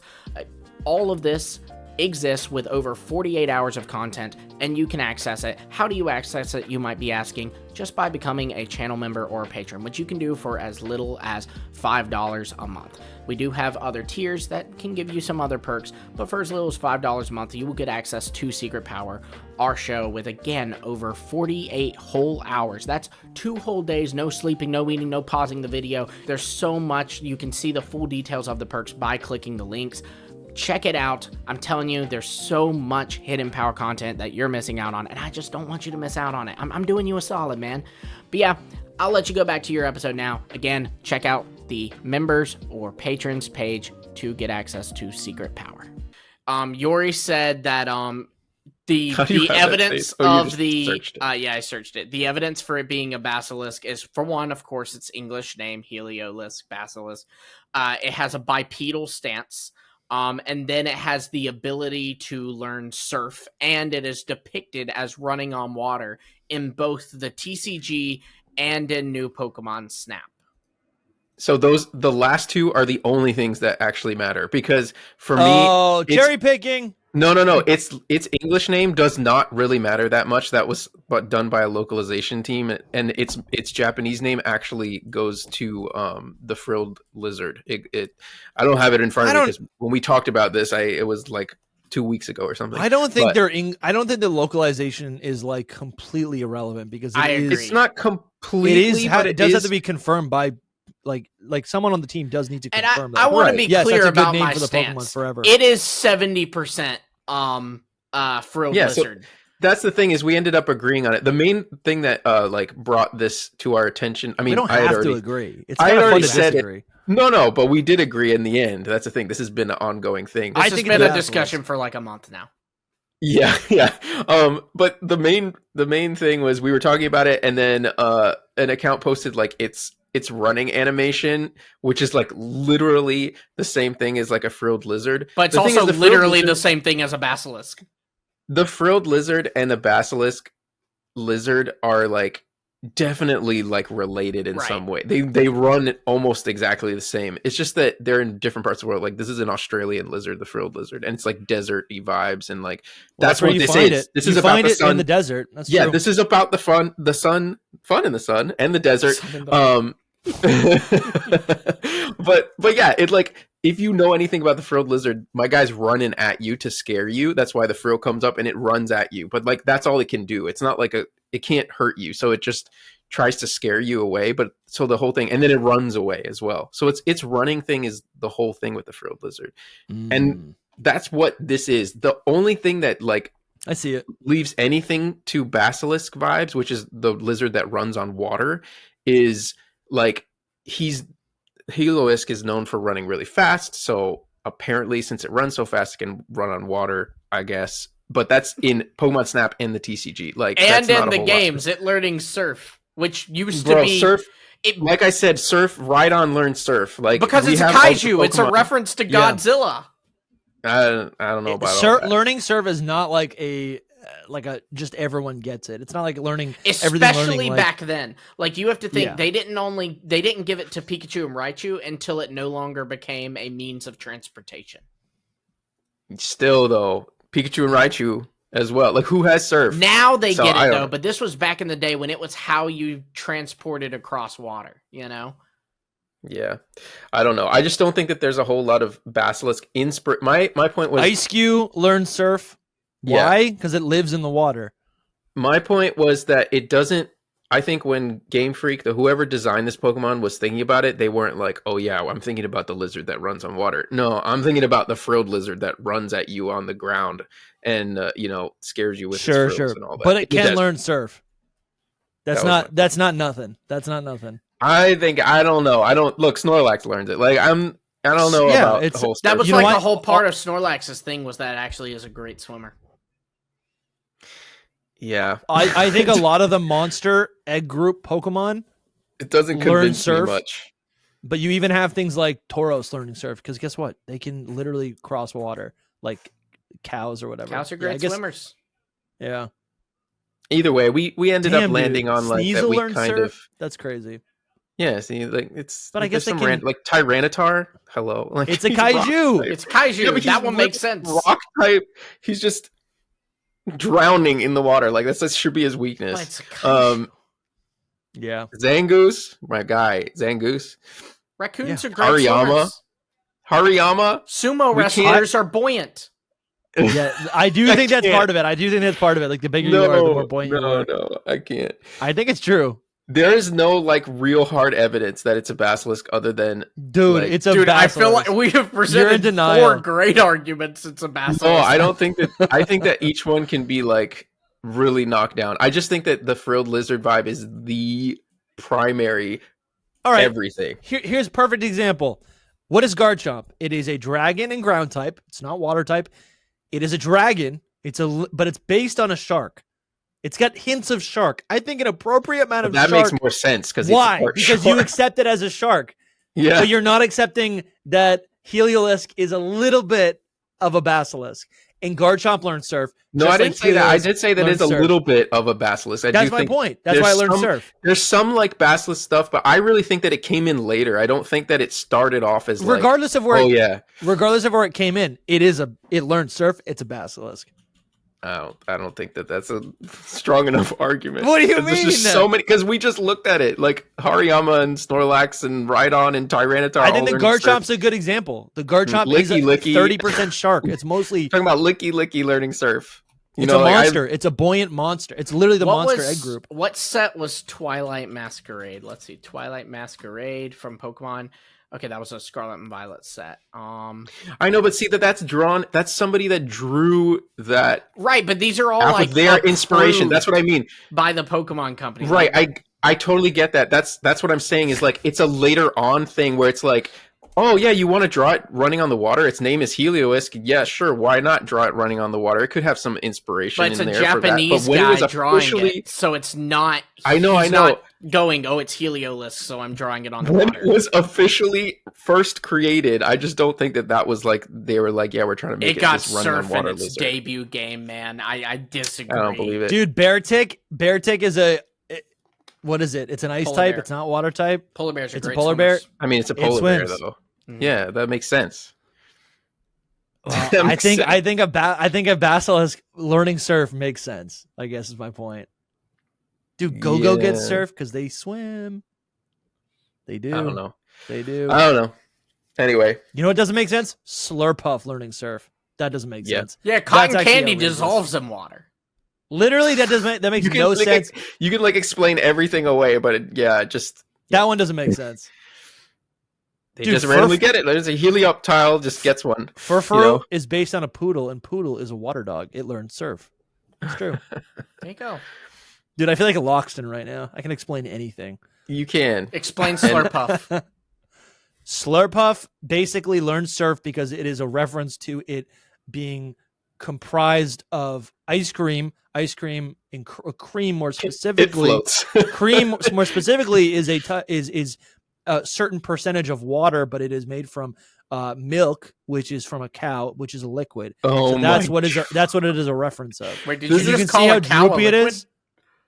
Yeah, cows produce milk, which is a liquid. Yes, the milk is, but I think you called a cow a liquid there. Someone rewind the clip. Slurpuff is a little drippy, and drippy is a liquid. It's a reference to it being a liquid. You know, there's 4 states of matter, including plasma, and Slurpuff can learn surf. They can learn surf. All I know is that you called cows a balls liquid, in your court, Loxton. See if you can explain it better. Has that drip. My bottom line he's is got that drip. My bottom line is I think that it was made like that as a frilled lizard primarily, and then they got to the localization, and the localization was like, what are we going to name this thing? They said, oh, Heliolisk, can we get some like Basilisk vibes? And the original person was like, yeah, it could probably have a little bit of Basilisk vibes. And then so that's where that all ended up coming from. But I don't think that it was originally created. This is my theory. This is a theory. There's no evidence for that. No, yeah, it's totally a theory. That's just how I think it went, because I don't see any Basilisk stuff other than its English name and some later on non-canon stuff. So it's like, dude, right. no, you know what? New Pokemon Snap and the TCG is canon. No, yes, I don't think that's it canon. Absolutely is. To the Pokemon like games. Etymology and stuff, it absolutely is. Yeah. Like in how Pokemon work. Yeah, maybe, but that is definitely a later on added thing. I guess I'll say. Surf I don't think was there from the beginning. I will also surf say is a weak argument. Oh, it's been pretty consistent. No. A lot of Pokemon that are either in the Dragon or Monster Egg groups learn Surf. That's like Lickitung. That's like, Haxorus randomly can learn Surf. Heliolisk is in both of those egg groups. It could be it's like it's a lizard, like that. What you're saying, but yeah, I don't know. But also it's Basilisk. Its Japanese name has nothing to do with the Basilisk, so it's just like. But I think you're putting too much weight on just the Japanese name. I think that's the origin. That's the origin of it. That's what I'm getting at. The origin of it is a frilled lizard. Pokemon mix things a little bit, but I don't. Sure. Yeah, it's so similar that it's like. Let's see. It's one or the other almost. So the Japanese names. Oh, here we go. If you look it up, it's. I see what you're saying. The French name is Igualta. So like electricity or voltage and then iguana. Yeah, I see what you're saying. But iguanas swim, don't they? But you're saying because it's not represented in the Japanese name, it's not it. Well, Goodra, for example, its Japanese name does not reference it being a slug. So I guess Goodra's not a slug because it's not referenced in the Japanese name. Damn, mic drop. I mean, Goodra's more of a dragon, I'd say. I wouldn't call it a slug at all. Oh my gosh, it's a slug. No, we're not. No, I hate Goodra. This is getting removed from the episode. No, I hate Goodra because it's not a slug. It bothers me so much, actually. Now, Gumi is a little bit of a slug. He's a slug. Gumi is a raindrop. Gumi is a raindrop. I like that. I do like that a lot. That actually. But yeah, we should get back to the episode. Origin this is on the Bulbapedia. Heliolisk is likely based on a frilled neck lizard because of its notable ability to expand its frills. Resemble the sun. Black coloration may possibly be a reference to a solar eclipse. It may also be based on its spotted salamander, a salamander that has the ability to photosynthesize. That's pretty cool. Its English name, bipedal stance, and ability to learn surf and run on water in New Pokemon Snap in the TCG are likely inspired by the common basilisk. That's what's inspired by that. Not it is inspired by that. You know what I mean? But like that is a part of it. I don't know. It's a later on addition part of it. Oh my god! Dude, this is good. It's shiny variants, red coloration, maybe a reference to sunburn, which is what I have right now. I literally have a sunburn on my back right now. All right, let's get back to the main episode. That was kind of fun. This will probably be. Dusty just wanted to open up a can of worms. If you do cut that, put it on Patreon. No, I'm not cutting it. Okay. I'm not cutting it. It's staying in. This is all right. Anyways, all right. What's next? So we got Lavere City. Yeah. So he goes to S tier. We got 3 more now. We got what's her name? Valerie. Valerie's next from Lavere City. Fairy type, specialty. And she gives you the fairy badge. This is the first? Yeah, this is the first fairy gym. Fairy type gym. Yep. That's pretty cool. Yeah. She's so cool. She's cool. She's so cool. She's thought to be, some people theorize she might be a kimono girl. Well, an alien too, but also some people think a kimono girl, and she's the Sylveon kimono sister. I love that. Oh, that's a fun theory. I definitely have heard that. Whose theory is that? I've definitely heard that. I feel like it's just a theory. I don't know that it's any one person's. That I can track it to. I think that's just something people always said when they saw a Japanese girl wearing a kimono and having an evolution as a race. I think. Sure. I just have to say, I buy the whole thing. Like, she's either a demon or an alien. Like, something is going on with her eyes, bro. It could be like not only eyes, because she's a fashion, she's a model. Yeah. Okay, but you say that right. But does she have arm extensions or something? Like, what is yes. Even in the concept art, you don't see under her. You don't see her arms. Like, what are her arms? Yeah, but you never see Iono's arms. Yeah. It's just fashion. But they're not that long. They're not. Look at how long. I didn't think about it until he said that. And I was like, crap, they are long. Look at where I see what you're saying. She's probably holding something. Yeah, she's got to be. If she's an actual human. Dude, if she's an actual human. That's a good point, dude. A lot of people are like, she's not a human, because there was this whole thing where Kalos was it's just proven not real at this point. But there was a whole thing that there was a cut Kalos story arc that there was aliens and outer space stuff. And everyone was like, she's the alien of it all. She's probably a human, but how do you explain all of this other than, Japanese fun style stuff? Yeah. I guess I've always no, this is cool. I have not really thought about this in a long time. I think I have always chalked this up I've just assumed fairy type trainers have the fairy eyes and are a little bit alien like, in the same way that the psychic type gym leaders, think about Sabrina, right, in Kanto, literally is able to wield psychic powers alongside their Pokemon, right? Even random trainers I'm thinking about in the Hoenn games, they're literally floating things, right? They'll be doing this and they'll be using their telepathy or whatever, or their telekinesis to move their Pokeball, right? Mm-hmm. Just as Pokemon have this magic, humans are able to wield a little bit of it as well. That's kind of how I've always just assumed it. I'm not really interrogating it. So maybe that's kind of, I don't know. I get that. I'm just is there any other Pokemon character design that has eyes like this? She's also wearing 5-inch maybe I'm misremembering, high heels, but Poppy from Scarlet in and a Violet, corset, I think, had kind of some crazy eyes. Poppy. That's the. I think we can see. Yes, she does. She definitely does. She got some weird eyes. This character is wearing a crazy outfit. She's dedicated to the drip. She's trying to be. She's not trying. She's succeeding in looking incredible. She's so she's probably holding prop arms or whatever. Yeah, these things that she's extend. I am a butterfly. I am a butterfly. That's a totally reasonable argument, I would say. Because she's a performer for sure, right? She's a model, I believe. I believe she's a she's a fashion designer and model. Let's see. Yeah, the most obvious explanation is just that she's performer, likes to get super dressed up and look crazy, but obviously, also too, the eyes thing.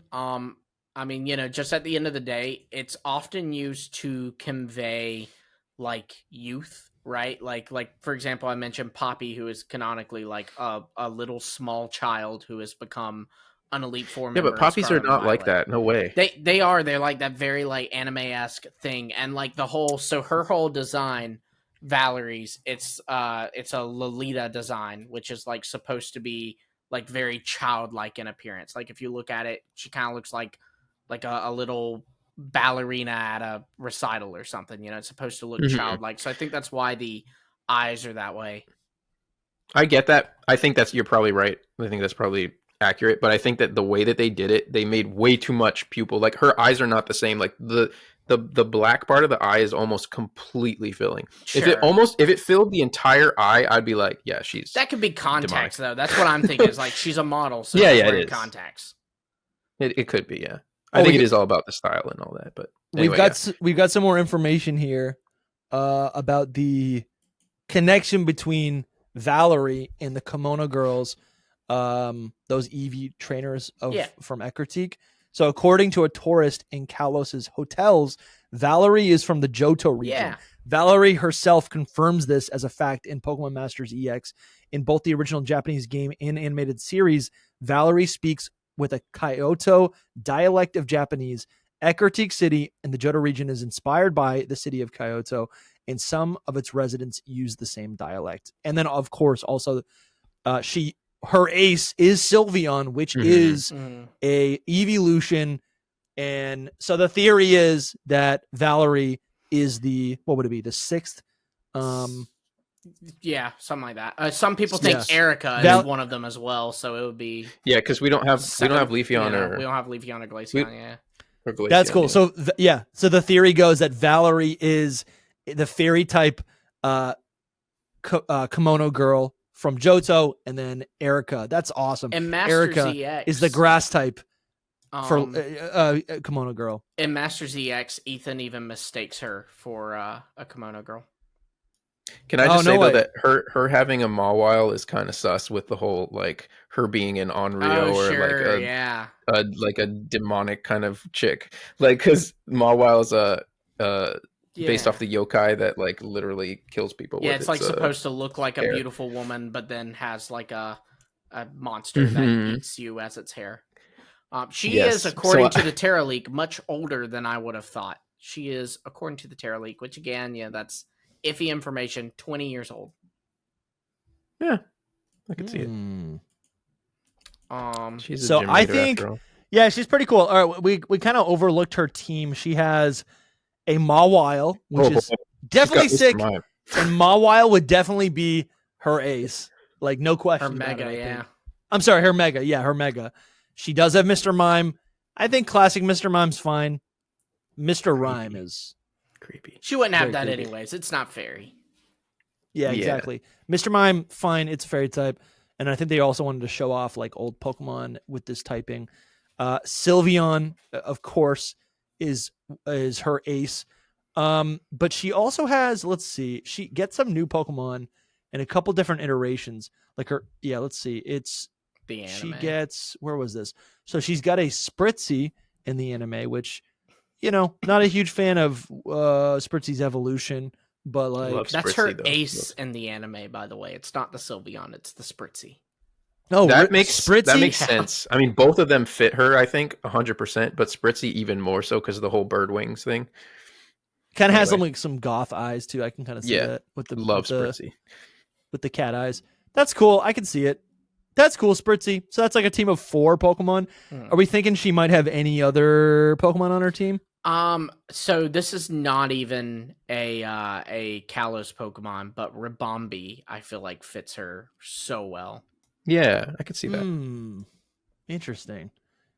I could see that totally. It looks like her kind of. Vivillon would also fit her well if it was fairy type, but of course it is not. They should have done that. I've never thought about that, but they should have done that. That would have made it so much better. I feel like Gardevoir would make sense if it wasn't already Diantha's ace. Florges again. Ramos should have Florges. Man was they stole that from him. Yeah, I guess there's really there's really not that many fairy types in Kalos. Yeah. You ever think about that? Like I mean, it makes sense. It was the first time they did it, so. Yeah. But they added the fairy type to a whole bunch of the older Pokemon. Yeah. That's pretty much where it's like, oh yeah, we're not going to make a whole bunch of new ones. We're just going to add it to the old ones. Sure.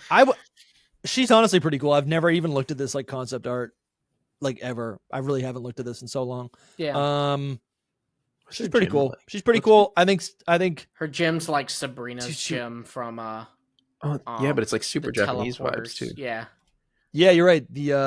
It's like a little dollhouse too, where it's like instead of being like linear or kind of just like on the same plane as us, it's like vertical, right? Yeah. Oh, yeah. She's totally giving like the like steal your soul vibes. I'm just saying. I don't even know what that is. You talking about like a succubus? Jeez. No, like more like Japanese demons. You know what I mean? Like no, I'm not familiar with it. I see what you're saying. It's like the thing that Mawile's based off of is this Japanese being that's like this woman who's supposed to be really, really beautiful from the front, but then her hair is actually this hideous monster that will eat you. Oh, like Medusa or something. Sure. Yeah, Kinda, for Western sure. viewers, that's kind of the same thing. You know, we talk about all these Japanese things, but it's like I feel like we only know like bits and pieces of it, so it's hard to actually explain it for the listener. I mean, yeah, there's not much else to go of other than that. It's like a lot of the times these like yokai are pretty much what you see is what you get. Like this is it. Sure, it wants to eat you. And that's really all there is to it. I mean, it's known. I see that. I see what you're saying. It's known that they base a lot of Pokemon on yokai as well. So, and her having a Mawile and her looking like this, and her having like a dollhouse, Sabrina like gym, like to me, that's all these things. I mean, obviously it's from Johto. It's like from Johto as well. If she's from Johto, then all of her like Japanese style is coming from there as well. Dude, she's got to come back in a Johto game, in a Johto remake. Ooh, we'll get like a Johto Legends with her ancestor or something. Nice. I love it. Dude, she's pretty cool. Honestly, I'd put her like an A tier. I'm gonna say A as well because I pretty love powerful. her design. I Design would is say cool. B, so pretty she unique, will one of a go kind. Mm-hmm. And the fairy type is like again, like if she's gonna have an expanded team, I feel like there's a lot of potential here. The colors and everything though, like the opposite of what we were talking about earlier, she's so interesting and not forgettable. Like she's everything that they are. You'd pick her out in the crowd probably before anybody. Sure, yeah. Mm-hmm. Dude, Mawile is sick. Mawile needs an evolution. I was thinking I made it's a video. A mega evolution. I made a video on my channel where I was like kind of reviewing some mega evolutions, and then I was like, you know what? Onyx should get a mega. I just kind of I was thinking about it, and I'm like a reverse of this. Like Onyx, I don't think it will ever get a mega because it evolves into Steelix, so it's like it wouldn't get a mega. But Mawile has a mega evolution. Does that mean it can never get a new standard cross-gen evolution? As of right we don't now, know. It does mean that, but maybe not someday. As of right now. Yeah. I love how Soul says, we don't know. No one knows. No, we don't know. But I'm just saying, like, clear answer. The thought exercise is, could that exist? I mean, there are plenty of Pokemon with a G-Max that can also evolve, so maybe. But I think also the difference is Mega Evolution has always been described to us as, at least up until now, it has been described as a Pokemon that is not able to evolve is now able to evolve further. So I think... So Mawile would need like a regional form and a regional evolution. Yeah, and that could do it. That's what I was going to say. Like, their biggest, like... way to do it would be the Slowbro route. That's the Slowbro is the one way right now for them to get evolutions. Essentially, I see it. Yeah, Mawile's. But I would prefer that they could evolve as well. I'm gonna put her in A tier. Is that where she ends up? That's where she ends up. Yeah. Wow, dude, how was that unanimous? All right, Anastar City. Yeah. Wait, I said B tier, but it goes A. Oh, okay. Now we have Olympia, Anastar City. Straight to S tier. Really? Straight to S tier? Oh. Yeah, this is my aesthetic. This is my aesthetic, man. I love the starry everything. But anyway, maybe I'll change my mind. Yeah, maybe I'll change my mind just based on everything we talk about, but I just want to say it. Like, I love her whole thing. Her gym is so Olympia is the psychic type gym leader of the Kalos region. She gives the very unoriginal psychic badge. Let's pull her up here. Let's see right here. All right. Yeah. So I just want to like jump into her cape and just fly around. Like, that's it does look like a picture. It looks like a I could see that being like a portal. That is the it's so epic to me. It is a cape, dude. Mm-hmm. She's got Lance's cape. That's kind of cool. The person, the flavor text says design her outfit. What is it? Never mind. It's an Incredibles reference. Someone will get it. Oh, I get you. Somebody will get it. So the flavor text says that she's the person who makes paths with starlight. Love it. And I think her whole thing is that she's a fortune teller. Yeah, she's like, I would even say more than a fortune teller. She's like a prophet, honestly. Like, she gets she like sees the visions. future. Yeah, because she's real psychic ability. Yes, there you go, an oracle. There you are. Okay. Yeah, she is like telling a fortune here, kind of thing. Yeah. In that top right or top left. Sorry. Yeah. That's cool. Wow, this character design is really cool. bro, totally forgot that she like Isn't she the one in the anime that has the two Meowstick and they battle against? Yeah, I freaking love this girl and all of this stuff. This is great, actually. Yeah. I love Meowstick. She's got two Meowstick in the anime. I see that right here. That's fun.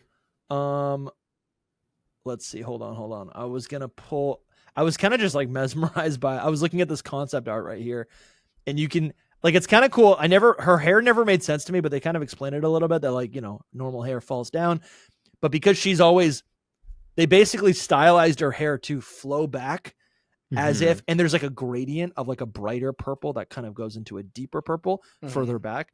It kind of looks like when you're looking at her head on and you're looking at her face, it's almost as if she's looking into like a crystal ball, right? And it's like glowing on her face, right? Like that infamous Tarantino shot where it's like you're looking down and there's like a light on their face. Oh yeah. And that makes so much more sense now. And it looks like there's also a depiction of like her using these like discs, these like cufflinks. Yeah, I love those. And allowing, you can see like just like a last trainer, but this would be like her customers or whatever. They can like put their hand, or she'll grab their hand through the orb in order to tell their future. This is really, really cool. Even her like cloaked in the cape is sick. Yeah, I totally. It's like a spaceship or something. Yeah. Anyways, it's wild. Just kind of geeking out. I haven't really looked at her team or at her design like that. So her Pokemon are Sigilyph, Slowking, Meowstick, and I'll be honest, I don't even remember battling her because I have not battled her in like a decade. I just looked at her gym and it's not so great, the gym itself. But what describe it for the listeners?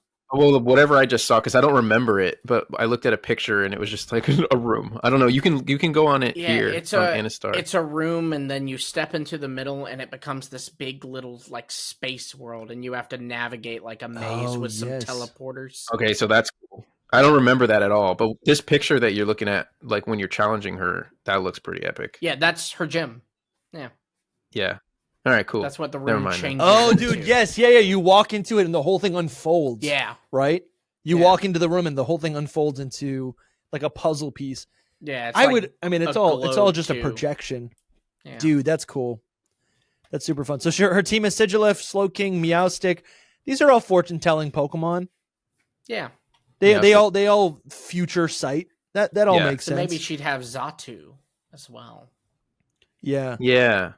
I see that. Oh yeah, dude, Espeon. I could see her with an Espeon. What about the Mega? That's the thing. Hey, I don't mean to interrupt your listening experience, except I do, because we actually have new merch, all centered around Pokemon Legends ZA in the Kalos region. I'm so excited for this game. I think we all are. It's coming out sooner than you think.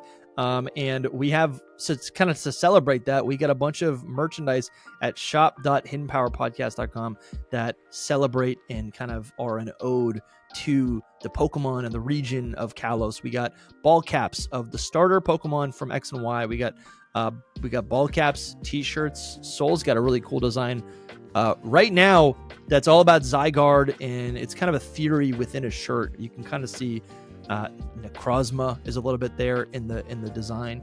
Yeah, dude, that's so cool. It glows. It's one of my favorite things that we've actually created on this doesn't actually glow. merch store. No, but it's a nice color though. It's a really nice color. Yeah, it is. I just didn't want to false advertise. It glows in the dark. Yeah. It looks like it does. We should do that. It looks like it would. It's pretty cool. We also have the starter Pokemon of ZA, Tepig, Chikorita, Totodile. Pick your favorite. Not only do we have the design on the front of the ball cap, but every single Hidden Power podcast like ball cap that we put out has this awesome sigil on the side of, or this little patch on the side of the hat, similar to like other Major League Baseball ball caps. Anyways, there's so much stuff here. This shirt's so sick right here. This is Legendary Aura Blue Premium Tee. You get the legendaries, you get the sword Pokemon, Zygarde, the starters, Noivern, Lucario. I got one of these t-shirts the other day and I just felt so cool all day. Like I put it on, I felt skinny, I felt muscular. It does. It makes you feel so good. cool. I felt so cool. I was like, this is insane. Like anyways, so Legendary Aura, available now at shop.hiddenpowerpodcast.com. Links are in the description. If you want to get some if you want to get some stuff, support the show, support yourself. It's all there. And thank you for listening. Back to your listening experience. Think about the Mega. It's kind of weird that Slow King. She's got Slow King. Slow King gets like knocked down a peg. It's not even one of her like main Pokemon. That's not true. No, that's not true. It does change. Slow King is one of her main Pokemon. Is it wild that I'm thinking Mewtwo the most? Oh my god, it's like impossible, but no, I'm thinking that is what I'm thinking. I think Mewtwo's off limits. Alakazam. I think Alakazam is what it is. Yeah, that makes sense. Yeah, that right. Make sense. Telling the future, dude. Alakazam is sick. Yeah, I would give her Alakazam. I think that makes the most sense. She has all these like metal bits around her, just like Alakazam.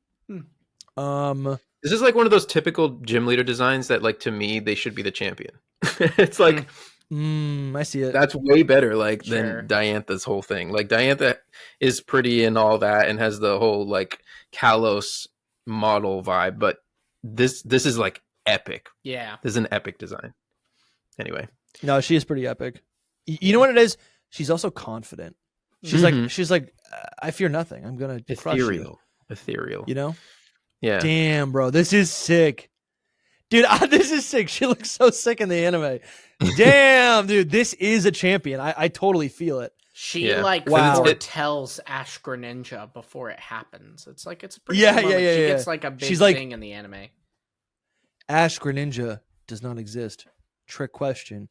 It exists, but then does not exist. Yeah, she foretells it being retconned completely. Imagine. Yeah. Our fates are sealed. We will enjoy the spotlight, but will not return in the remake. Pokemon Legends ZA. Zygarde is not important to Game Freak. And there will never be a Battle Frontier. No! Real. Basically. Real.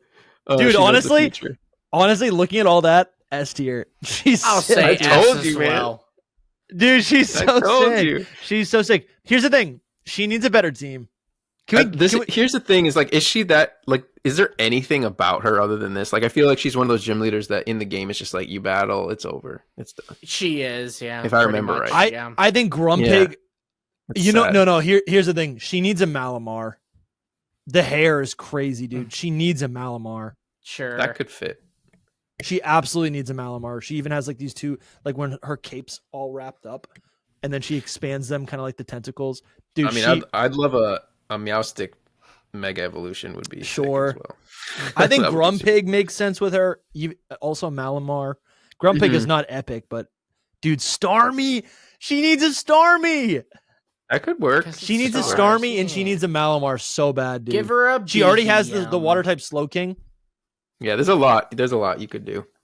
Give her a Jirachi, trying to see man. If honestly, I don't even care. Dude, honestly, yeah. Rayquaza. Make her the champion. Give her Mega Mewtwo Y. Jirachi. Bro, I've become a fan. I literally knew nothing about her, and I've become. I mean, there's not much else about her though. That's the thing. Like, but she's so confident. Yeah, she's cooler in the anime for sure. So she goes to S. Last but not least, Wulfric, Snowbell City. Maybe least. He's an ice type gym leader. F tier. F? I don't like this. I wouldn't go that far, what is but he he's doing? D tier, man. Why don't you like him, Saul? I don't know what his outfit is doing, but it is not. So if you've ever spent time, and you should have. You're from Rhode Island. Yeah, but dude, don't know what. If you've ever spent time in a snowy area, there, like if you're doing any sort of physical activity outside in the cold, and you sweat, and you take your jacket off, even though you're still wearing snow pants and boots, and you still sometimes keep it around you. You have a jacket on, but it's like totally unzipped to let yourself cool off. That's a totally normal thing. Like, I vibe with this. I've done this a million times. I don't vibe with the weird handlebar mustache thing and the hair back, and I just don't vibe with everything that he's doing. That's basically it. I like the blue. I do like the blue a lot. I like the jacket. I wish he was just wearing the jacket. Like, the jacket really cool. Is a cape. That's kind of cool. Yeah, kind of. Yeah, that's probably what they were going for. See, it's like puzzles me. Like, I'm not thrown off by the like stylized facial hair, because I'm like, otherwise like they're using the facial hair as an instrument to like, or as like a device to like explain more what this person's all about. You know, he's not just a burly guy; he's doing work. So it's like the handlebars are. If he just had a bushy beard, which actually probably, I don't know, maybe that wouldn't have been so bad. He looks like he should like ride a motorcycle somewhere. A little bit. I like his. I like his little tag that he gets. His little flavor text. It's tough as an iceberg. Oh, yeah, what is it? Hot as a furnace. What? Nice, dude. But that's what's cool, man. That's what's cool. It's like he's kind of man. Give him Volcanion. Fun fact: let's see his concept. He is related to another gym leader and is of Hisuian descent. Of Hisuian descent. Yes. Where do you see that? Where's his ancestor is I forget his name, but he's Avalug's warden, and he's also like clearly Crasher Wake's ancestor. Damn, you're right. Wake. Yeah, I see it. You think Crasher Wake? Yeah, I think so. What was his name? The guy's got a tank top on. He's got a tank top on. Dude, I love it. Because he's not Garrick. Dude, I can respect the character. Name. Like, I can respect the creativity, but I just the style is not for me. Yeah, that's fine. That's all it is. Garrick is his name. What are you looking up, Lumi? I'm trying to see if I can pull it up while you Gaeric. I know who you're talking about. I know exactly. And then what you're talking I about. maybe put Pokemon after. I didn't realize that was his ancestor, though. I mean, oh, I see. You know, what makes you think that, other than like, I guess his no, dude, Avalug's warden. His dude, face and hair literally is the same. Him. Undeniable. I see it. I don't know about undeniable. Dude, look at it. Wait, hold on. There's nothing here. There's nothing to look at yet. Now look at it. Dude, this website literally always sucks. Hold on. You know what? I agree. Just because his style is so ridiculous that he literally carved a symbol out of his chest hair. Like, I don't even know what to say about this guy. I never. Dude, this is so Wulfric. He even has like his cape or whatever is like tied around his wrist. I think the biggest thing is his hair in the background.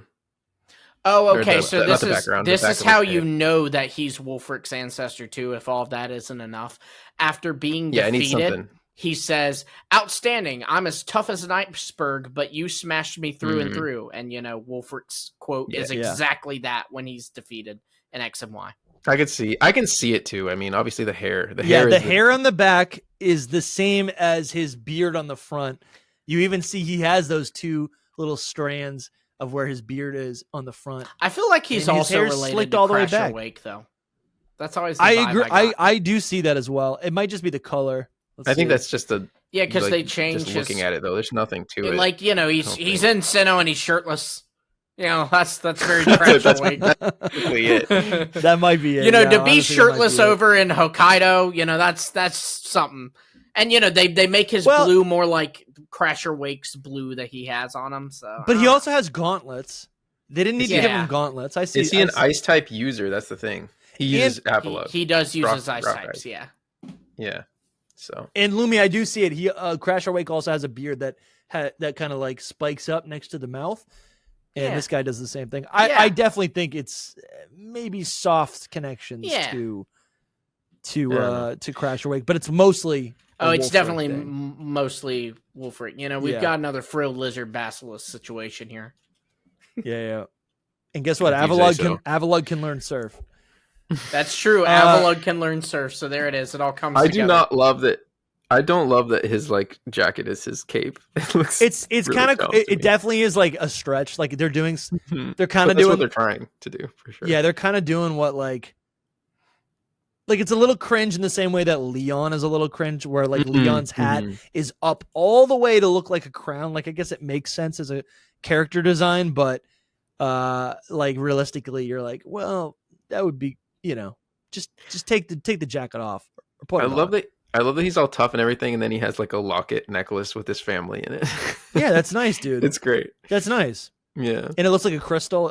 So I didn't realize this, but like, okay, thinking about Kalos, right? Very regal. There is, where are all these pictures? I'm so lost on this. I've literally like 20 tabs open. So many tabs. I never noticed this, but Kalos is a region about royalty, and as the 8th gym leader in this region, This is just in the anime, but you can see Wulfric, right? He's got the king's belly. He's a big guy. He's tall. He's got a belly, right? He's eating good. He's sitting on a throne of ice. He's got to be as hard. He's got to be as crazy as whatever it was as a tough as an iceberg, hot as a tough furnace. as an iceberg. He's tough as an iceberg. Dude, to be sitting on that thing. To be sitting on a block of ice. This is so cool. He's literally a king, and his cape is his jacket, right? Even I think the frills around his neck remind me of Tyrantrum. Truthfully, like the kind of like yeah, I can see the that. coiled. Mm-hmm. I don't even know what you would call that, but like the cowl or something of his cape. Anyways, I'm just appreciating the design. I haven't really looked at this character in so long. But I think there's something here where they're actually trying to make him look like this, like not ancient, but like, this, he's apparently 45 years old, but he's this king, right? He's this kingly opponent. So Wulfric's got Abomasnow, Cryogonal, and Avalug, all pretty close to level. I like his team for sure. All in the 50s. His Abomasnow. Yeah, what do you guys think about this in team? The anime, for what that's worth. Yeah, he is Mega Abomasnow for sure. Wait, does he not Mega Evolve the Abomasnow in? No, Game Freak hates because Mega. Game You're Freak kidding. hates Mega Evolution for some reason. Don't you get the Abomasnowite with him? No, you get it from this Abomasnow that's chilling in the Frost Cavern. And he's not guiding you there? No. Oh my gosh. You aren't even at the 7th gym at that point. No way, dude. But yeah, he uses a Mega Abomasnow against Ash Greninja. They miss so many opportunities with this game with that kind of stuff, Yeah. I don't know. I think they just had a lot on their plate at that time. So he would definitely have the Mega he would definitely have a Mega Abomasnow. What other Pokemon would he have, you think? Mamoswine I could see. Oh yeah, easy. Yeah, that's a good one. So what would that be? Cloyster, Beartic maybe, because it's got like the ice beard. I don't know. That's kind of similar. No, that's good. I like Beartic for him. I like too. Beartic. That works. So that'd be a full team right there, right? Avalug, Abomasnow, Cryogonal, Mamoswine. No, we need one more. Beartic. This man is indulgent. He could have a Vanillux. Maybe. I could see it. I love honestly, that. Vanillux. I love that. That's so he's a king, man. He gets whatever he wants. He's a king. Yes, I'm with you. I kind of like Weavile. I feel like wasn't Weavile in the No, that doesn't fit him though. I don't think it fits him now. It doesn't fit him. I like Vanillux. I thought that was solid, and it's in just Kalos like a deck. little fun one. I think Mamoswine and Beartic are really great as well. Dude, this guy, I do like him. I do think he ends up being super underwhelming in a playthrough. Yes. You just hit him with 3 flamethrowers and he's cooked, right? Yeah. I mean, the regional bird is a fire flying type. Why did you give us 2 options for a fire type starter? Why did they make the last gym ice, man? I think his gym's kind of a weird thing. Like the puzzle is even unmemorable. Yeah. I think I guess another theme about these Kalos gym leaders is that they never get more than 3 Pokemon, Yeah. Yes. And that's kind of disappointing. Like I feel like you really could have a full team. It's a weird time in Game Freak's history. No, it was, one as of the an biggest gym complaints about X and Y was that the games were too easy. And I think that's a big reason why people feel that way is because not only are these, I mean, I'm sorry, a Cryogonal, I'm not struggling against that. And couple that with the fact you have this gimmick, none of the characters are taking advantage of it, whereas I can take advantage of it right after the 3rd gym, and then they all are using 3 Pokemon. I'm on the last gym. I've got a full team. At least bring a 4th one. Yeah. No, I'm with you, man. I think I guess I'm feeling I want to put this guy in like B tier or C tier. I'll go C on him. No, D. He's so easy to beat. I'm going D. I think I'm leaving him in F tier. He's got a better design than I originally thought, but I think as a gym leader, an 8th gym leader, I don't think he lives up to the title of a king or the design of a king. I don't know if he's supposed to be for sure, but yeah. Maybe. Well, what else would he be? I think I laid out like 5 pieces of evidence. He's like literally a biker with a. That's kind of the vibes I get too. Is he's like with a jacket. He's like one of those gruff like biker types. Yeah. Yeah. Do you know who he looks like? Like who they might have modeled him off of in real life? I don't know the person's name, but pawn shop show. Do you know like where Guy there's all those Fieri. memes where like no, No, but Guy I Fieri know what too you're a talking little about, bit. Soul. There's a he looks like that pawn shop guy. He's like him and his two sons or something Yeah. are like running a pawn shop, and he like the memes are all like he's like yelling at him like this. He has like the same handlebar mustache vibe. I don't know. It just that's who he is. This man is. But yeah, yeah. There's definitely some design inspirations from that. I wonder if there's anything else in the in the Terra League. But like, there's a little image down here of him riding his Avalug with a bunch of Bergmite, and it's like he's going into battle. Like, if anything, maybe he's like a pirate or something, you know? I don't know about that, but yeah, I do think he's supposed to like the tank top is what actually kills me. Like that he has a tank top on, but he's like, just cooling cold. He's like hot and cold. That's him. Okay, he's tough. Here's what we have because he's doing work. Here's what we have. Literally, that's something I do every winter. When I'm shoveling, I go outside. I'm all bundled up, and then like 5 minutes in, I'm sweating. So I take it all off, and I'm just wearing a t-shirt. Yeah. I'm literally just wearing a t-shirt and it's 20 degrees outside. You know, I totally get it. Like, I think him not. Anyways, I don't think the tank top means he's a biker. I think what it means is he's like, it's showing that he's actually doing work. So this is from the Terra League. I can read each of their little blurbs. It's like one. Oh yeah, that'd be great. From them. So Wulfric, it says, used to be in an expedition team that took care of Pokemon in polar regions. That makes sense. Like the jacket, I don't know what it's called exactly, but the jacket looks like that kind of thing. Oh like you're my going to Antarctica and that thing. Olympia just got even cooler. Olympia's little blurb in the Terra League says, based on Storm from the Fox X-Men series. That makes sense. Oh, I've heard of that. That makes a lot of sense. That's I can awesome. see it. That's awesome. She just got cooler. Yeah. Obviously, I meant to say oddly, she is she's not given an age. They said they wanted to leave her age, her gender, and her ethnicity ambiguous, at least at one point in the Terra League. Makes sense. At least on the base. Because she's design. like so ethereal. Right. She's like just space itself. You know what I mean? Clemont is 12 years old. It says comes from a family that owns a traveling amusement park. One of the attractions was converted into the Prism Tower. Mother passed away after Bonnie was born and when Clemont was 4 years old. Wow. Valerie, 20 years old, originally from Johto, been surrounded by fairy types her whole life, moved to Kalos to become a fashion designer. Ramos, 65 years old. Dusty, are you ready for this? Ramos lived in the forest for 40 years. Yes! For 40 years? For 40 years. It gets crazier. It gets crazier. Ramos might have to be bumped up after this. Met AZ's Floette when he was a child. So he takes care of the flowers in the gym in hopes of meeting it again. Dude. That's kind of that's pretty crazy. That's cool. Korrina is 14 years old, a celebrity in the Kalos region, has a chipped tooth that she takes great pride in, regularly fights hand-to-hand with her Mega Lucario to one day be strong enough to defeat a fighting-type Pokemon. She is nicknamed the Black Whirlwind in the roller skating world. Dude, I love that she got punched in the face and she's like a scrappy little kid who's like I'm tough. Do you see this? I chipped my tooth. Yes. That's cool. Grant is 22 years old, has a lot of female fans, but thinks they are a nuisance. I see that. I can totally see it too. Viola He's too cool. is 18 years old, is an older sister figure despite having an older sister herself. Her personal camera is an antique given to her by her dad. That's the one that's hanging on her side. Probably, I'd bet. Nice. That's cool. Okay.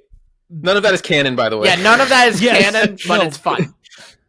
So what that is like the design inspiration points for Game Freak designers when they're creating these characters. Right. But it might not have up being their and at one point designs. they may have gone, you know what? I don't even want it to look like this, what I have listed here. Instead, it's honestly, I doubt that Prism Tower used to be an amusement park attraction. I imagine that was changed at some point. That stuff is stuff that is changed and cut, kind of thing. But I do think it's fun to look at because it kind of gives us an idea of where their headspace was. All right. So real quick, I think going back to this conversation in the beginning about these other gym leaders or these other gym badges that we do know exist. We don't know if they're necessarily in the game. There could be a different set of these, but there are other gym leaders. I think, again, I'll reiterate, we have some Elite Four members. We're not going to go over these today, but there are Elite Four members. There's Malva, a member of Team Flare, who is a fire type specialist. There's also Cybold, a water type specialist in the Elite Four. I think it's possible that they were maybe gym leaders at some point. I don't know if you guys have any additional thoughts on that. I think what I'm thinking about is just like, what other characters could potentially be as strong as a gym leader, right? If we're we just ranked these gym leaders on their like prowess. And now I'm thinking about like, well, what other gym leaders would actually be eligible to be a gym leader in the Kalos region? We just don't know a lot about the Kalos region. So I'm thinking about those other Elite Four members, obviously. I think another option are Callum, Serena, like are the playable characters, the rivals even, Shauna, Tierno, and Trevor. I'm saying are part of the conversation. I don't know if they would become gym leaders, but I could see Tierno having a dancing themed gym. Sure. I think that totally makes sense. He cared so much about battle. I don't remember that well, but no, he doesn't like battling that much. He's not good. Yeah, he's not into battling. Oh, he's not into battling. He's not that into fair. I do think where my mind most goes with this conversation is, for one, Gherkin, of course, as we mentioned, possibly being a former fighting type gym leader. Yeah, he's probably the most obvious one. And then and maybe we'll get some answers to this soon. Legend ZA takes place sometime after X and Y. Clement has a little sister. If Clement's built the Rotom phone, maybe he's moved to bigger, better things, In fact, Prism Tower is no longer a gym, so he definitely has moved on. But maybe Bonnie could become someone who would maybe be a gym leader. I don't know. Yeah, I think so. She could be like 20 years old when that, if it's 15 years later, according to the Terra leak, she was supposed to be around 8. So this would put her around 23. Yeah. And I think it's also worth noting that like Bonnie has a connection with Zygarde, at least one of the cells or the cores. Definitely. That's like not even a joke. So Bonnie and Squishy. So like, again, we could be looking at honestly, if Clement is a prodigy, what could Bonnie become? Already making a tie with a legendary Pokemon. Bonnie has a higher kill count than any Pokemon main character. Yeah. Oh my gosh, like literally kill count. That is canon. Yep. She has a higher literal kill count. I don't know about that, but no, it's canon. It's canon. She has a higher kill count than any main character in the anime. She has killed a person. My gosh. Yeah. Are you gonna say who, or is that a spoiler? It's Lysander is who she killed in the anime. Okay. So Bonnie is carrying after her brother's Dedenne, but in my mind, eventually, like, you can trade Pokemon. She would have a Dedenne maybe as her ace, or maybe just as a Pokemon she has on her team. I feel like it's almost like he gave it to her, but it's his. He literally, he literally said like someone has to have ownership of it, and it can't be her because she's not able to have a Pokemon yet. So like the deal is, he tells her, "I will catch you Pokemon for your journey." And so like the idea is when she becomes a Pokemon trainer, he's like, "Hey, here's those Pokemon you made me catch for you." Like she even asks Ash, like, "Will you catch some Pokemon for me for my journey?" And Ash is like, "Yeah, of course." He doesn't, but everyone's breaking the rules. Yeah. Kids under 10 are not allowed to have Pokemon. Let's catch them for them. We'll catch it for them, yeah. But like the Flabébé, she tries to get Clement. Well, so if the Dene is gonna be, if Bonnie is gonna be a trainer in Legends ZA or in a future game, right, in the Kalos region, she's befriended a ton of Pokemon in the anime: Esper, Flabébé, Lapras, Tyrantrum, Zygarde, and even a shiny Phantump. I don't think it's that ridiculous to think that she couldn't become like a pretty epic trainer. Oh, for sure. Oh, yeah. For sure. Oh, yeah. Will we see her in that capacity? I hope so. That'd be amazing. I hope so. Anyway. I didn't even realize she like befriended all these Pokemon. That's super cool. Another notable character, and I don't know really anything about her. I don't think anyone knows anything about her. This is the sister. Viola's sister Yeah, I can see it. is Alexa. Is she a bug type user too? I think probably not. She doesn't have any Pokemon. In She the has the anime, vibe, she though. has Oh, a she has a- Helioptile, a Go-Go, and a Noivern. Great. Oh wow. Great team. Actually, the S tier. That's great. Yeah. Yeah. Love that team. She has got a the same, like, bug She's got a pair, Noivern. That's crazy. Yeah. Mm-hmm. I could see her as a competent gym leader, maybe an early route gym leader. Because this is the thing. The gym leaders that we know have been the same. They're always the same. But in the world, like any profession, after some time, things shift, right? Mm-hmm. Where things shift, where people come and go. It's not always firing. It's just like, hey, I don't want to do this job anymore. I want to go do something else. Yeah. I want to travel the world. I want to go to this town, or I just don't want to do the responsibility anymore. And that's where these people step in. So I could see her as a gym leader 100%. That's kind of where I was going to talk about the Elite Four a little bit. Like, I do think that they all used to be gym leaders. Like, I think my headcanon is like they have to rank up to that height. Is essentially like they were gym leaders and then they get promoted somehow. Yeah. It could be the case. Yeah. It definitely isn't in Paldea where they have like a 4-year-old as an Elite Four member. Yeah, Paldea is weird. That kid being there is weird. She broke all the rules too. She did. She's not even supposed to be a trainer yet. Yeah, exactly. Bonnie's having to make anyway, his brother catch Pokemon for her, and this girl's just Elite Four member. And I guess the bigger question, or I guess the extension of this, is like would these trainers and these gym leaders be in like Southern Kalos? Yeah. Right. Yeah. I would love for Viola's sister to be one, 100%. Like, that's so cool. Yeah, it'd be cool. I feel like there's got to be more gyms in Southern Kalos. We do know, for those who maybe haven't seen our coverage of this before, we do know that there was originally supposed to be a game that came out after X and Y that was set in the Kalos region, X2, Y2, or Z, depending on where in development it was. And in this, there was going to be a southern part of Kalos with multiple cities or towns and dungeons and routes that you'd be able to visit.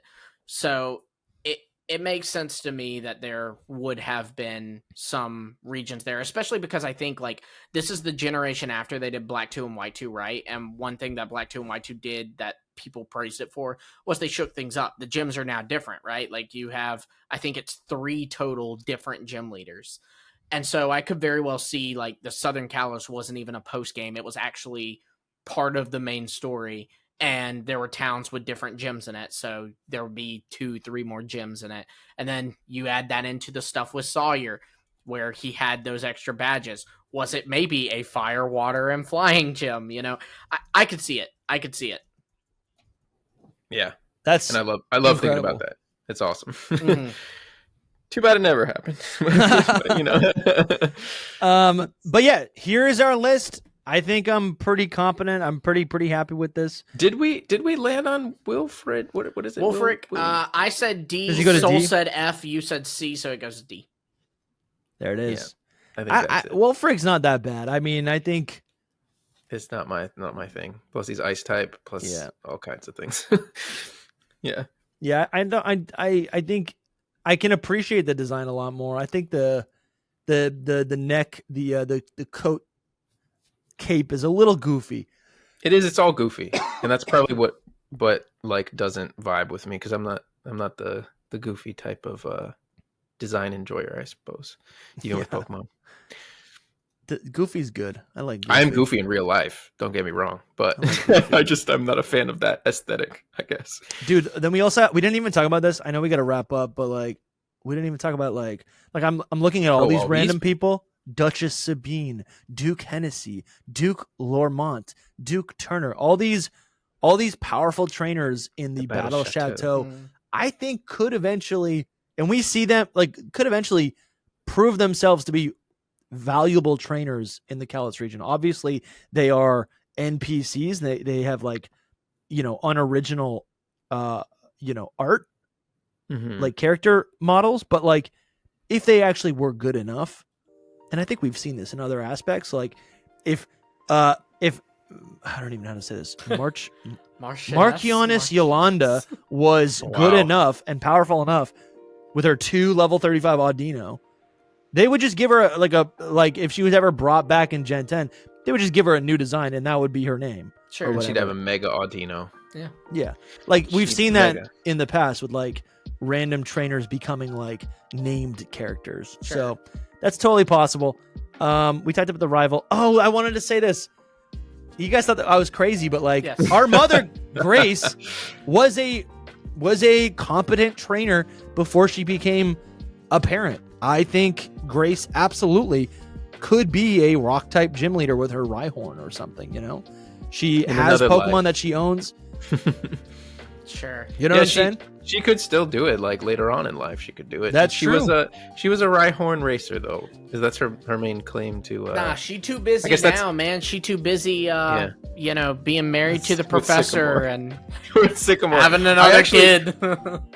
That is also a theory, by the way, for right now.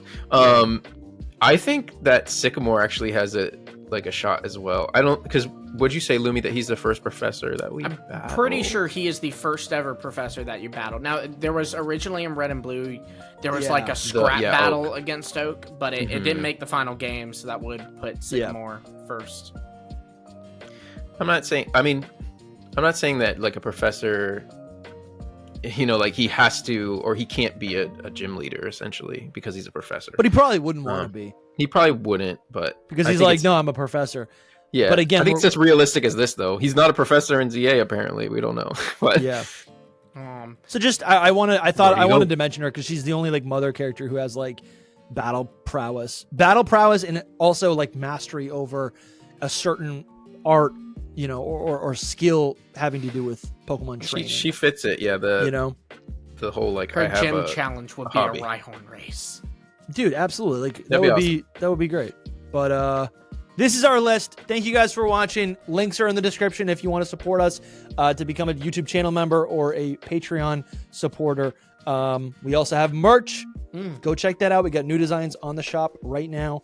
Thank you guys so much for watching. Every episode of Hidden Power Podcast is on our YouTube channel. So go check that out if you're new to the show, and go binge all of our content. We literally have too much to even consider. We'll see you guys soon. Thank you so much. Bye-bye. Subscribe. Bye-bye. Peace.